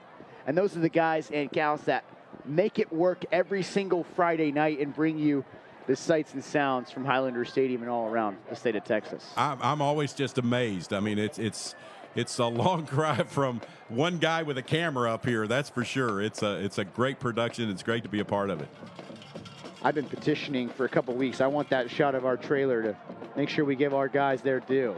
So that's thrown into the corner. It's incomplete. Nice coverage over there by Philip Beetrel. Boy, he was great position that time. The whole play, he looked like he was in phase and was ready to make the play on the ball. So great job by Philip out there. And a great look there. That's Brian Luckhead running the replay stick. Appreciate both Brian and Ryan. His son's been our staff photographer and gives some great looks of the Scots throughout this season. Our fourth quarter replays are brought to us by Henry S. Miller, the right call for commercial real estate, and a proud supporter of the Highland Park Scots. 3rd down and 1, a lengthy drive here for Wylie East. And Terrell Washington Jr. has another first down. Move the chains. This is not what the Scots want here. They want to get up the field and get some reserves in the ball game. Yeah, they do, and the Raiders are not letting them do it. They're doing a little methodical drive here, eating the clock, and that's where you need to have some time to get some of these guys in the game. But hey, if it happens, it happens. But you got to take care of the business, and it's unfortunate if it ends up like that. But we'll see how the Scots play this in the last 6 minutes here. Looks more and more like Highland Park's going to play New Caney in the first round of the playoffs. They will host that playoff game. This is thrown right side. That's Brandon Nurse. Nurse stacked up right there at the 18-yard line. I believe that was Preston Taylor. Scrivener in there as well. Gallus. They talk about Taylor's technique, that essentially he's graded out near perfect every week. Tell us what that means at home when they say somebody's graded out really well. Well, every Saturday morning, the team and the coaches all watch the film together. The coaches have already been up there for about 2.5 hours before the kids get there, and they've already graded the film. Oh. There's Nurse inside the 5. They give it's kind of like a plus-minus system. And if a guy makes this play, does his job, he gets a plus, and if he doesn't, he gets a minus. And you look at the grade when it's all said and done, and you grade each play and make sure that they're doing what they're supposed to do, what they're coached to do. Nurse not going to get the goal line there. It was Remy making another play. You know, Coach, early in the season, a lot of tackles being made by the secondary, the outside linebackers. In this 3-4 scheme, you want your middle linebackers tackling. It's designed for them to do the tackling. So to see Harrison, Walton, Remy, and Scrivener make so many more plays says a lot of good things about the defense. Yeah, there's no doubt that they've really come on. And I think having a little bit of competition between them all, it's been good and makes them all play a little bit harder when they get out there, knowing that the better they play, the more snaps they're going to get. 2nd down and goal from the 3. It's Terrell Washington on the keeper at the goal line. Did he get in? Nobody's hands went up. Nope. Line judge says the 1 is Tommy Gilliam. And like I said, this is not, although they might keep him out of the end zone, Highland Park didn't want this drive to last 8 minutes. No, not at all. This is, again, this whole night was was kind of ruined by the Raiders when they came out here and played so well to begin with. And the Scots have taken the game back over in the third quarter, but again, they're trying to make this a senior night celebration, and it just hadn't quite worked out that way yet. 3rd and goal from the 1. Terrell Washington into the end zone. Yeah. Touchdown, Wylie East.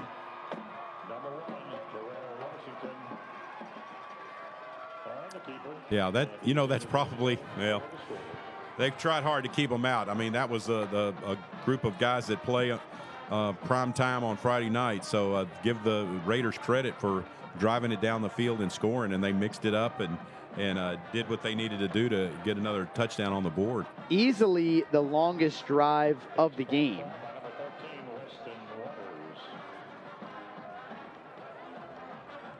HP blocks it. It was Curtis up the middle. It's still loose. Curtis adds one more thing to the resume. Here in 2021, the Scots had a tremendous sub-varsity campaign. Let's talk to Will Washington about it. They did, Miles. I got some scores and stats from last night. The freshman blue team got a 49-12 win. Gold team, another shutout, 48-0 win. Quarterback Anderson Jackson, 4 total touchdowns. JV Gold with the win, 31-7. JV blue team also got a win, 45-36. Connor Cornell with an interception. Barrick Denton got a fumble recovery. And here's the stat, Miles. Hutch Crow, 215 receiving yards, 4 total touchdowns. You're going to have to watch out for him. Great stuff there from Will Washington down on the sideline. Once again, I thought Will did a terrific job last week when I was not able to be here. But, yeah, Hutch Crow, I keep hearing that name. I keep hearing the name Cecil Vaughn as a couple guys coming up the ranks that have made things really difficult on Bevins, Taylor, Rourke and company at practice. And that makes a big difference, Coach. Yeah, and they'll all be suited out next week because no more sub-varsity. And if there's a guy that the coaches like, and again, they gave an opportunity for the JV Blue guys all to participate in the playoffs if they choose to, and a real opportunity. And you never know, maybe those guys might get a chance to do something and you have a little Friday night lights themselves. This will be a hands team opportunity for the Scots. Some of the guys right up front: Matt Kemp, William White, Jay Cox, Luke Rossley, Taylor Rourke, Wright. See Reeves out there, Rutledge, Heiss, and Curtis. And it will go to Matt Kemp, who fielded it beautifully. Yeah, that's a great play right there. And now give the Scots a chance. You're going to see a lot of new faces out there on offense here for this last 3 minutes. And hopefully they can get a first down or two and score, and then go get the defense up there. No, then they get the defensive guys out there too. But again, another great opportunity. I'm sure we'll see Hayden Ferguson, senior quarterback, number 5. Be great to give him an opportunity to show what he can do here in this situation. And it's always fun. This is where the fun part happens. Hudson Miller, Dylan Woodward. Charlie Stevens is out there at receiver. Also got number 52, that's Hudson Miller. Here's a handoff right side. That's Aiden De Leon. Number 18 is in the game, Garrett Reynolds. They are substituting a bunch of guys in there now. 73 is out there. That's Andrew Justine. 77, Vincent Frizzell. Number 75, that's Jake Watts. Drake McCauley, number 17, has checked in. Ferguson throws an interception. It's picked off. Jumped the route, did Wylie East. And we'll get a chance to see some reserves for the Scots on defense. Yeah, that's not what you wanted to see happen at all in this game tonight. And now the Scots come back, and we'll see some new faces out there too. Again, 18-point lead for the Scots here with 2 minutes and 26 seconds to play in the fourth, and senior night, and you are going to see a few new numbers out there. Liam Fisher plays with great effort. He's out there at corner. Got number 39. Jonathan Thomas is checked in at safety. A really good player there in a reserve role here. This is thrown behind an intended target. So that will stop the clock. That works out for our purposes. We want to name some more guys. Charles Patterson is out there. Billy Kraft, number 30, outside linebacker.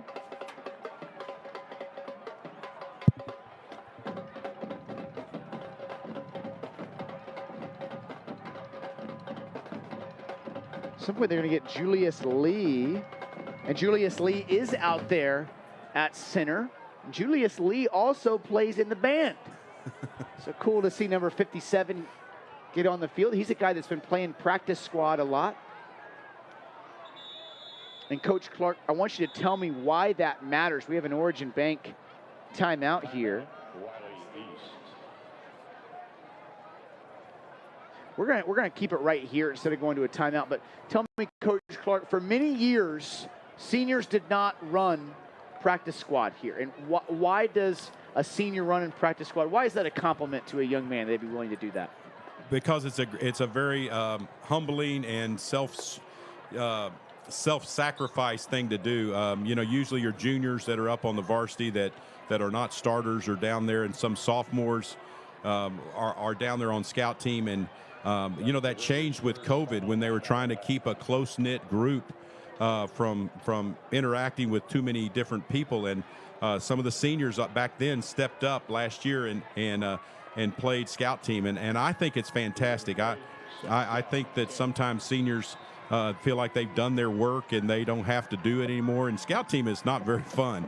And because sometimes those big guys get yelled at and they're supposed to knock you down, and it gets pretty rugged out there sometimes. So it's nice to see a senior looking for ways to contribute, and that's just one of those examples of it. I love it. James Wilson is out there, number 63.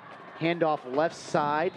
Tackle over there by number 23. That was Case Conway. We've seen Conway all year on kickoff team. By the way, James Wilson is the twin brother of Charlie Wilson, the right guard, starting right guard Chuck. So James Wilson, known for his sense of humor there in the on the defensive line group as there's flags down against Wylie East. Yeah, there's thank goodness that's coming back. Give the Scots a chance to run some more plays here. But this is what you wanted. You wanted to see this earlier than with 2 minutes to go. But it's nice to see these guys get a chance to play.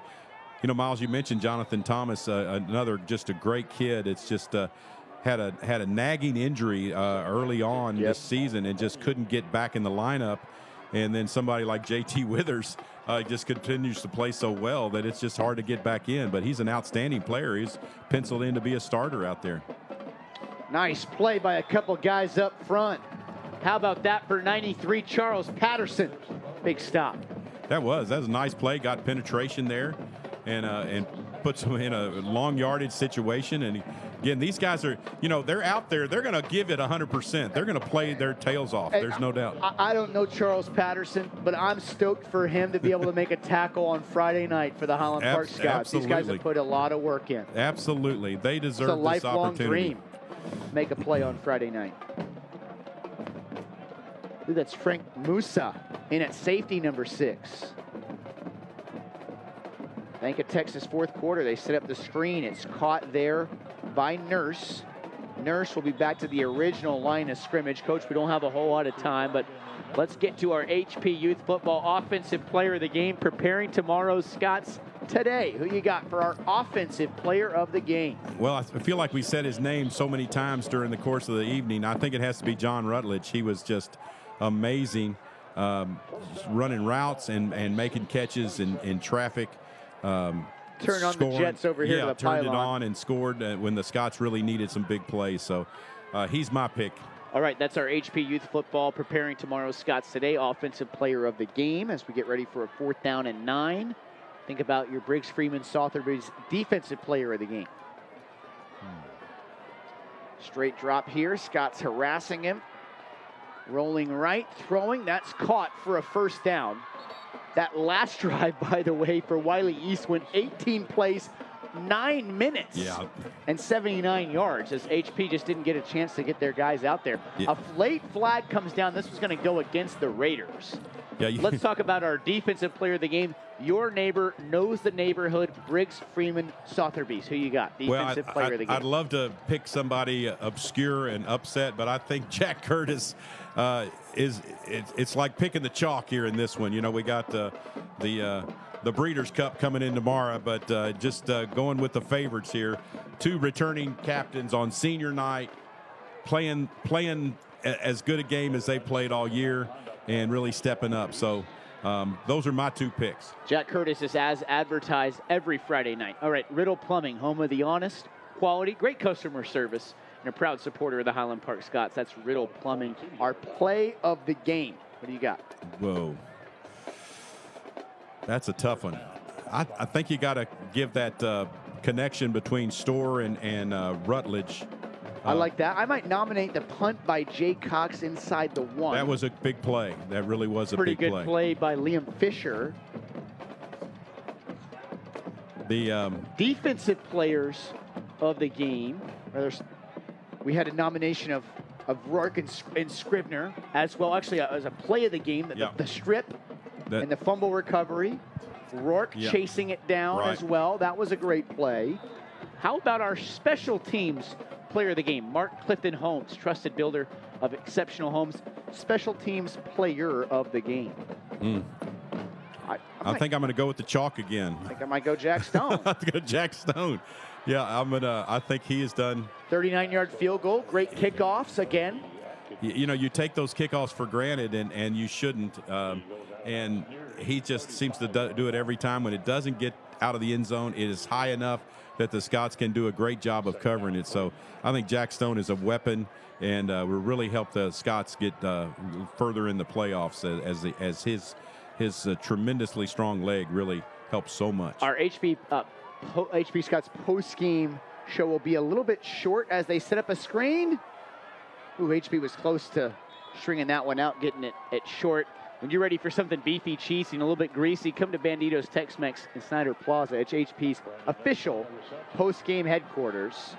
It's like a fire drill. The Scots are running guys on, running guys off, and 16 seconds left. Coach, when I run down there, we're going to have a little bit of a shorter post-game today to make sure we can get everybody ready for it's gold ball season, Coach. Right, so we got to get that's exactly right. Got to get some gold balls presented down there. But you're going to have our Park Cities Asset Management statistical game summary recap. So if you can run down some of those as I head down. Make sure to get all of our housekeeping done this evening here. Another throw, right side. That's caught. He's going to stay in bounds. Roll the clock. No timeouts here for Wylie East. That will be the final play of the game, unless they're going to be able to get one more snap in. It looks like they are. And nobody was running routes. This will be the last play of the game, barring a defensive penalty. It's knocked away. Highland Park's going to win it. 9 consecutive wins by the Scots to cap off the regular season. They are district champions. They have a first-round home playoff game. It's another successful campaign for Randy Allen. It absolutely is, Miles. Another championship for the Scots, another undisputed championship. And it wasn't the way they had planned it. You know, they wanted to come out and really blow the doors off of the Raiders from the get-go. Raiders kind of spoiled that in the first half. But, wow, what a third quarter the Scots had where they really turned it on and really separated themselves from the Raiders here and got a nice big victory for the seniors in their last district game. Will be a home game next week too. So it looks like they will looking play forward to that. New Caney next week, and we'll get some details on that. You can follow me on Twitter at Miles Dunklin for some updates on where and when that game will take place.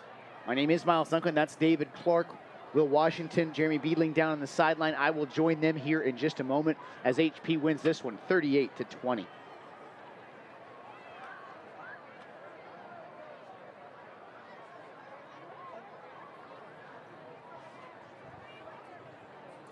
Well, the celebration begins as the Highland Park Scots have won undisputed district championship with a 38-20 victory over the Wylie East Raiders, and really the celebration will begin.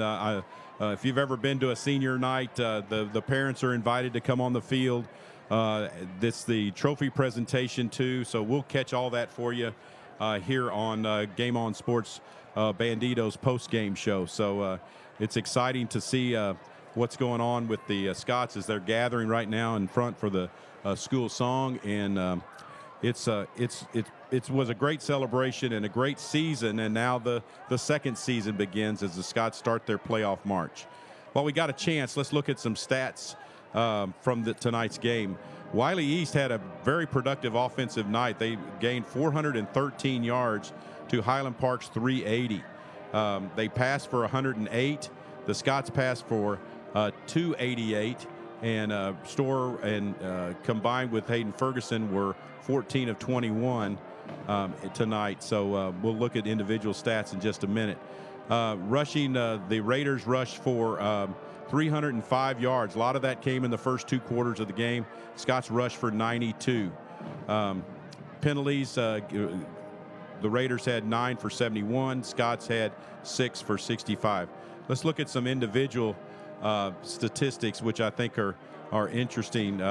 Terrell Washington was 11 of 16 for 56 yards, but his difference was on the ground, where he rushed 18 times for 183 yards and 2 touchdowns, and he was really a tough task for the Scots to be able to handle. For Highland Park, Brennan Storr was 14 of 20 for 288 yards and 3 scores, no interceptions. Hayden Ferguson was 0 for 1 with a pick. I think we got Coach Allen down there on the sidelines ready to go for senior night. Let's throw it downstairs. 14-3 before running off 5 straight touchdowns and holding Wylie East. How did your team keep its composure and take over the game after a slow start? Well, we're used to winning. Our guys play hard, and they just make plays when they have to make them, and they came back, took control of the game, and I'm just really proud of our senior class. 58 of them came out tonight and were recognized, and they played hard, and we got a chance to get most of them in the game. Coach, with the playoffs coming up next week, what's the biggest thing on your mind that you want to focus on as a team to get ready? Well, we look at film and we see the things that we've got to improve on. And Wylie East certainly had some success tonight. So we just look at it and then see what, let our players look at it and make adjustments next week. I think, I always look at the playoffs as a new season. So we'll put a end to this one. We'll put an exclamation point and accept the trophy after this game. And then everybody 0-0 next week. And the team that gets hot is the team that's going to play the longest.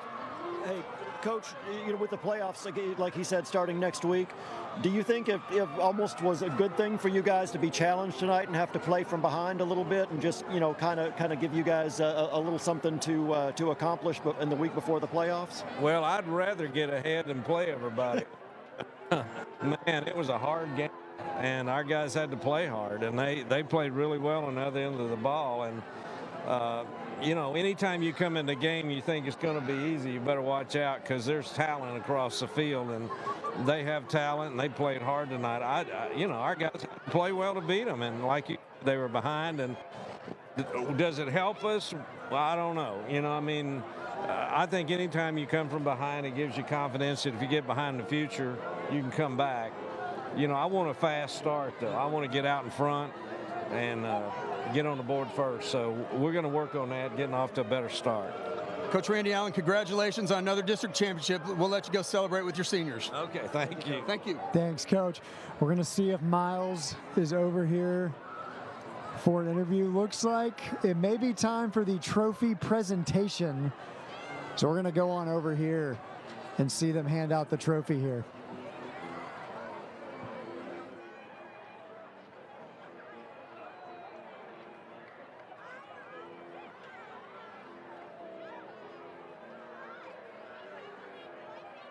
Ladies and gentlemen, we will now have the presentation of the district championship trophy to the 2021 Highland Park Scots football team.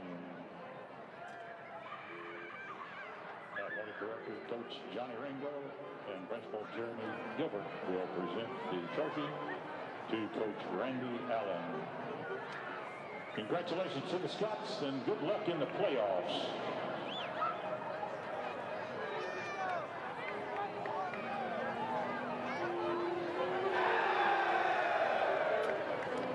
The by-district game will be played right here at Highlander Stadium next Friday, November 12th. The opponent will be determined this weekend. Thank you for your attendance this evening, and have a good weekend, everybody.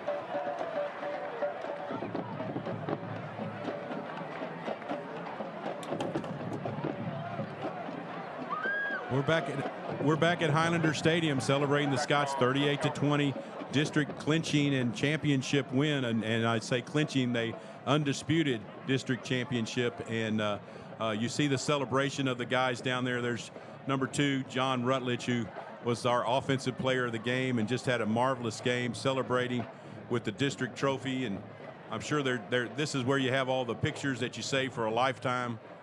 He's getting all the receivers together and get the receiver coaches out there, and all the DBs will get together with their DB coaches. And again, these are things you savor and you love and you remember when you're old like I am, and you remember these pictures. So senior nights are great things to celebrate the tradition that is Highland Park, and you can see the Scots going to share that trophy around. That's your group of looks like those receivers all right there, and had a really great year.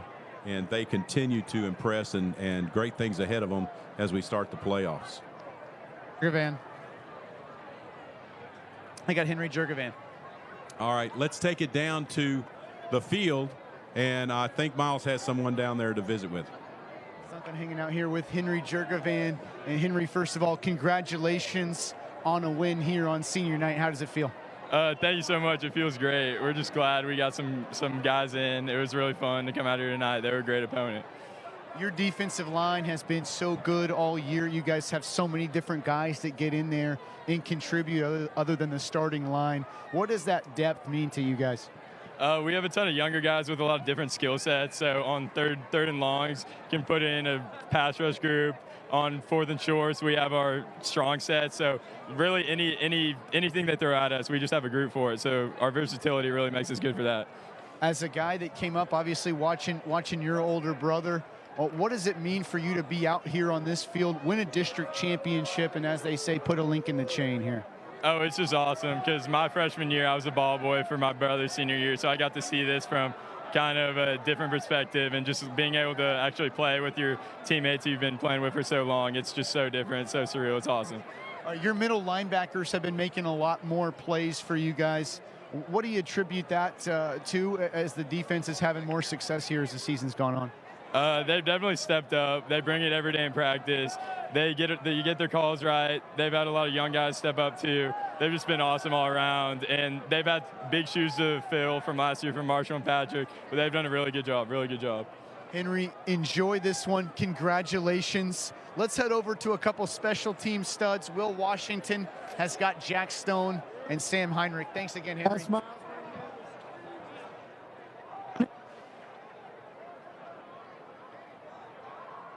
We got.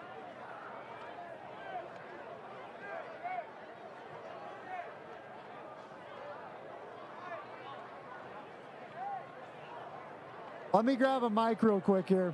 Let me switch with you here. There you go. Hey. Okay, now we're on. Jack Stone, Sam Morales is a senior, right? What's that? Morales is a senior, right? Yeah, all seniors. The pickup here. Tell us what has enabled you to be so consistent throughout the season. Oh, well, I worked a lot during the summer, and we get a lot of time in practice to get a bunch of reps. And so really just kind of trying to be consistent, trying to do the same motions over and over again. You just kind of build a habit. So that's what I've been able to do. So, Jack, we'll go to you. First of all, Michigan State having a pretty good year so far. How's it been for you getting to keep track of them and just watching them throughout the season here? Yeah, it's been really cool. It's interesting because, like, before the season, they were supposed to be, like, really bad. And so just, like, seeing Coach Tucker turn around that program is really cool, and I'm just excited to be there. So. All right, Sam, back to you. You guys have a really good camaraderie going on here. Talk about just with these kickers, the way that you guys support each other and work together as a team here. Yeah, well, I've known Jack since we went to middle school and stuff together, and we just all feed off of each other and just make each other better. So that's how we improve. Jack, same question to you. Talk about the camaraderie you guys have. You've talked about you guys are really good friends off the field. How does this relationship help you guys when you're on the field? Yeah, it's really cool because, like, kicker is different than any other position. And so you get to be, like, you spend more time with each other, like, talking than actually, like, playing football with each other, which is kind of funny. But you get to know each other better than you would at any other position. So it's really fun. All right, last question. You wanted me to ask it. What are you guys going to do to celebrate tonight? You know, we'll probably do a little singing, maybe a little dancing, some karaoke perhaps. You want to add to this, Sam? Yeah, a little singing, a little dancing, like you said. Karaoke would be fun. A little karaoke, singing and dancing. Your two kickers here, Jack Stone with Sam Heinrich. We're going to toss it over to Miles. All right, thanks, guys. Really appreciate y'all. Going to get a couple offensive seniors in here. We got the center, Andrew Maroulis, and we got a running back here, Ben Crosdale.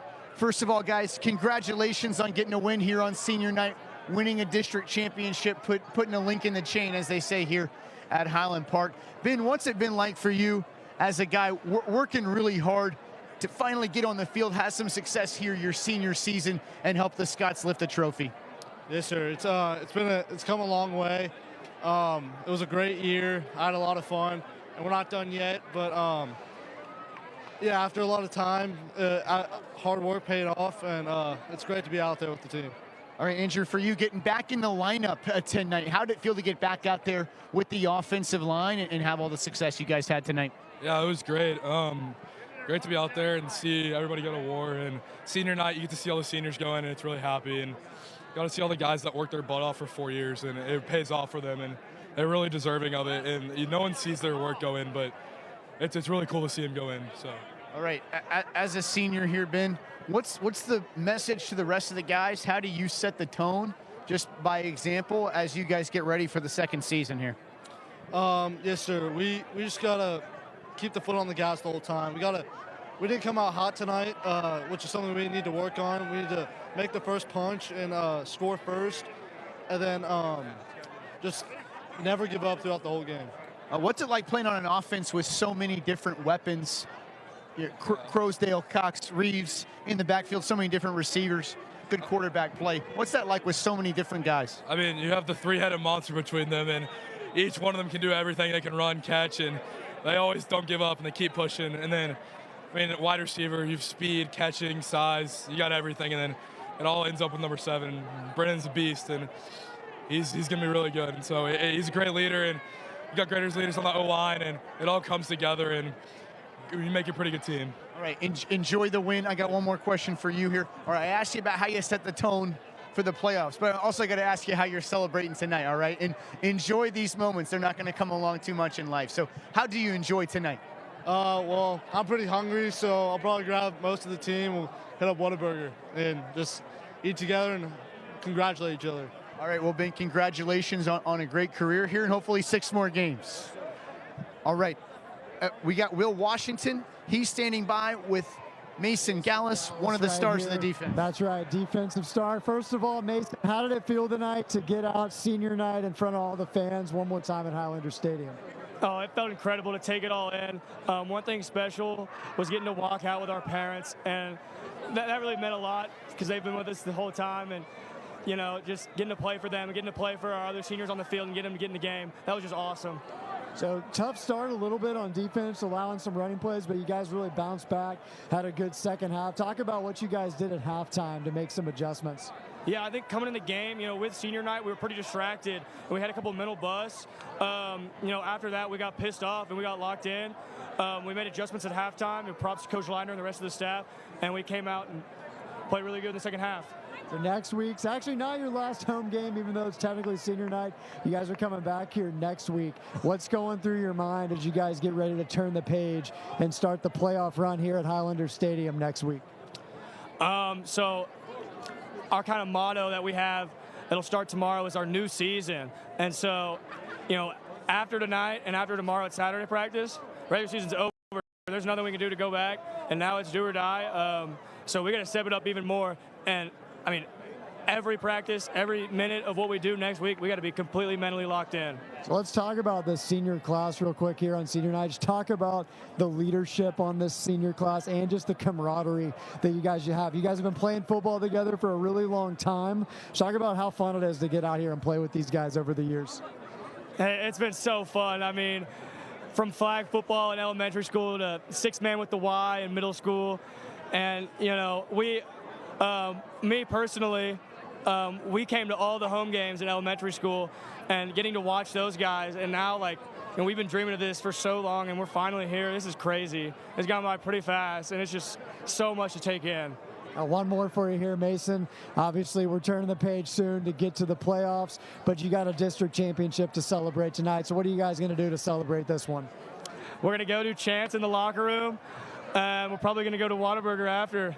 There you go, the Whataburger tradition. Mason Gallistar on the defense. Great game. We'll see you next week. Miles is right here. He's got George Wright and John Rutledge. Couple stars of the game tonight, both on offense and defense. Guys, congratulations. I'm really proud of you guys. I've been watching you all play ball here for a couple of years, and really proud to see you guys win a district championship for Highland Park. George, I'll start for you. You were just saying, hey, it feels like yesterday, high-fiving seniors going out. Now you're putting a link in the chain. You won a district championship for Highland Park. How does it feel? It's crazy. John can attest to that. We were both on varsity as sophomores. We've done the handshake 2 times now, and now we're the ones running out. It really has come full circle. I'd be tearing up right now if it was our last home game, but luckily we have that one more. And all this means is, we earn the right to play another game, and we have to earn the right to play the next game, so on forth. All right, John, same question to you. You're a lifelong Highland Park guy. You're a varsity guy as a sophomore. You have a pretty good idea what this program means. It means a lot to a lot of people. What does it mean to you to be a captain that was able to lift the district championship trophy? It's a huge honor to be named a captain by our teammates. That's one of my biggest honors that I hold. And it's such a brotherhood here that it's just it's like blood. You look at each dude on the team, and it's like, I can tell this dude anything, and I'm not afraid to, never awkward with anybody on the team. Just like a brotherhood. All right, George Wright, your defense really stepped up, especially in that second half. A lot of talent on the offensive side of the ball, number one for Wylie East. What did you guys do different as you came out of the halftime locker room and really shut them down? I think part of it was we eliminated big plays. They had some big plays in the first half, and also part of it was mentality. We with the senior night and everything going around, it was easy to get off task. Second half, going in the locker room, we were saying, hey, we have 24 minutes to give it all we got to give our statement going into playoffs, get our momentum going. So I think that was big. All right, John Rutledge, speaking of big plays, you made a couple again tonight. I said on the broadcast, as you were approaching the pylon over there, everybody else on the field looked awfully slow. What's it like to outrun 20 other guys like that? It's something that I've been blessed to be able to do my whole life. So nothing new really, but it's a blessing. And what does it feel like on senior night to put an exclamation point on a game like that, getting in the end zone in front of your fans like that? Yeah, it was awesome. It was a big moment to be able to celebrate with my teammates. All right, George, I'll ask you guys the same question here. How do you celebrate tonight? And then also at the same time, how do you turn the page and get ready to go play a second season here? District championship, that's great. But at the end of the day, that's at Highland Park. That's what we expect. We expect nothing less. And, we have the bigger picture in mind. And, we have that in mind. But, it's play by play, week by week, game by game. So, yeah, just keeping it humble and keep on going. All right, George, go enjoy it. Congratulations. John, same question to you. Obviously, you guys got to enjoy this one. I guess I'll ask it in 2 parts. How do you enjoy it first? Just celebrate with the team. Take it all in. This is one of our last ones here, so you just got to take everything in and enjoy it. All right, and you're a leader on this team. Probably word's gotten out now. Probably going to be New Caney next week. at home. You get one more. What does that mean to you, and how do you get ready for it now? You know, it's one more game that we're able to go out and nothing's promised. So we gotta go out there, do everything pretty much perfect, and you know, just play our butts off and play for the next week. All right, John Rutledge, we're proud of you. Congratulations on the district championship and making the playoffs. We're going to go to Will Washington here. He's got Preston Taylor, yes, one of the stars of the Preston secondary. Taylor, safety for Highland Park. Preston, first of all, district champs on senior night. How did it feel to get out here and get that district championship? You know, it felt great coming out here, being undefeated, obviously, but that's not our goal in the season, obviously. So just the goal is to win state and just beat every team ahead of us. Okay, we talked about it just a few minutes ago, found out y'all are going to be playing New Caney next Friday night here at Highlander Stadium. And you say you know a little bit about them initially. What's your first reaction when you hear you're playing them next week? I mean, it's a good opponent to play at home. It's a different animal just being in the playoffs. You play every good team. Every team in the playoffs is good, and they're just New Caney. We played them last year in the first round playoffs. They're a really good team, and I heard they're really good this year too. Okay, so we know you're a basketball player. Got to see you out there last year. Saw you dunk a few times. How does basketball help you out here for football? You know, it's all about just defense, you know, shuffling your feet side to side, and just kind of just endurance as well. You know, just in basketball, you're running up and down the court. And just, I guess just jumping as well, you know, jumping at the high point in the balls, and just like, I guess, speed and just bursting off like your back foot and just going really fast. All right, one more for you tonight, so we'll let you go celebrate with everyone. What are you going to do tonight to celebrate this one before you turn the page tomorrow? I think all the DBs are going to go get Whataburger or In-N-Out, depends if it's whoever's crowded. And I think we're going to get a big meal and celebrate. So we'll see where the crowds are. Preston Taylor, safety, Highland Park. Miles, we'll wrap it up here from Highlander Stadium. Thanks, Preston. All right, we sure will. It was a big win tonight for Highland Park, 38-20, the final score, as they do clinch the outright 7-5A district championship. We got some breaking news for you here, as next Friday, 7 o'clock, Highland Park will play New Caney right here on this field. Looking forward to that as we head toward the playoffs. It was an outstanding regular season for Highland Park. 9-1, the record for the Scots. For Jeremy Beedling, for Coach David Clark up in the booth, for Will Washington, my name is Miles Dunklin, saying so long and God bless from Highlander Stadium.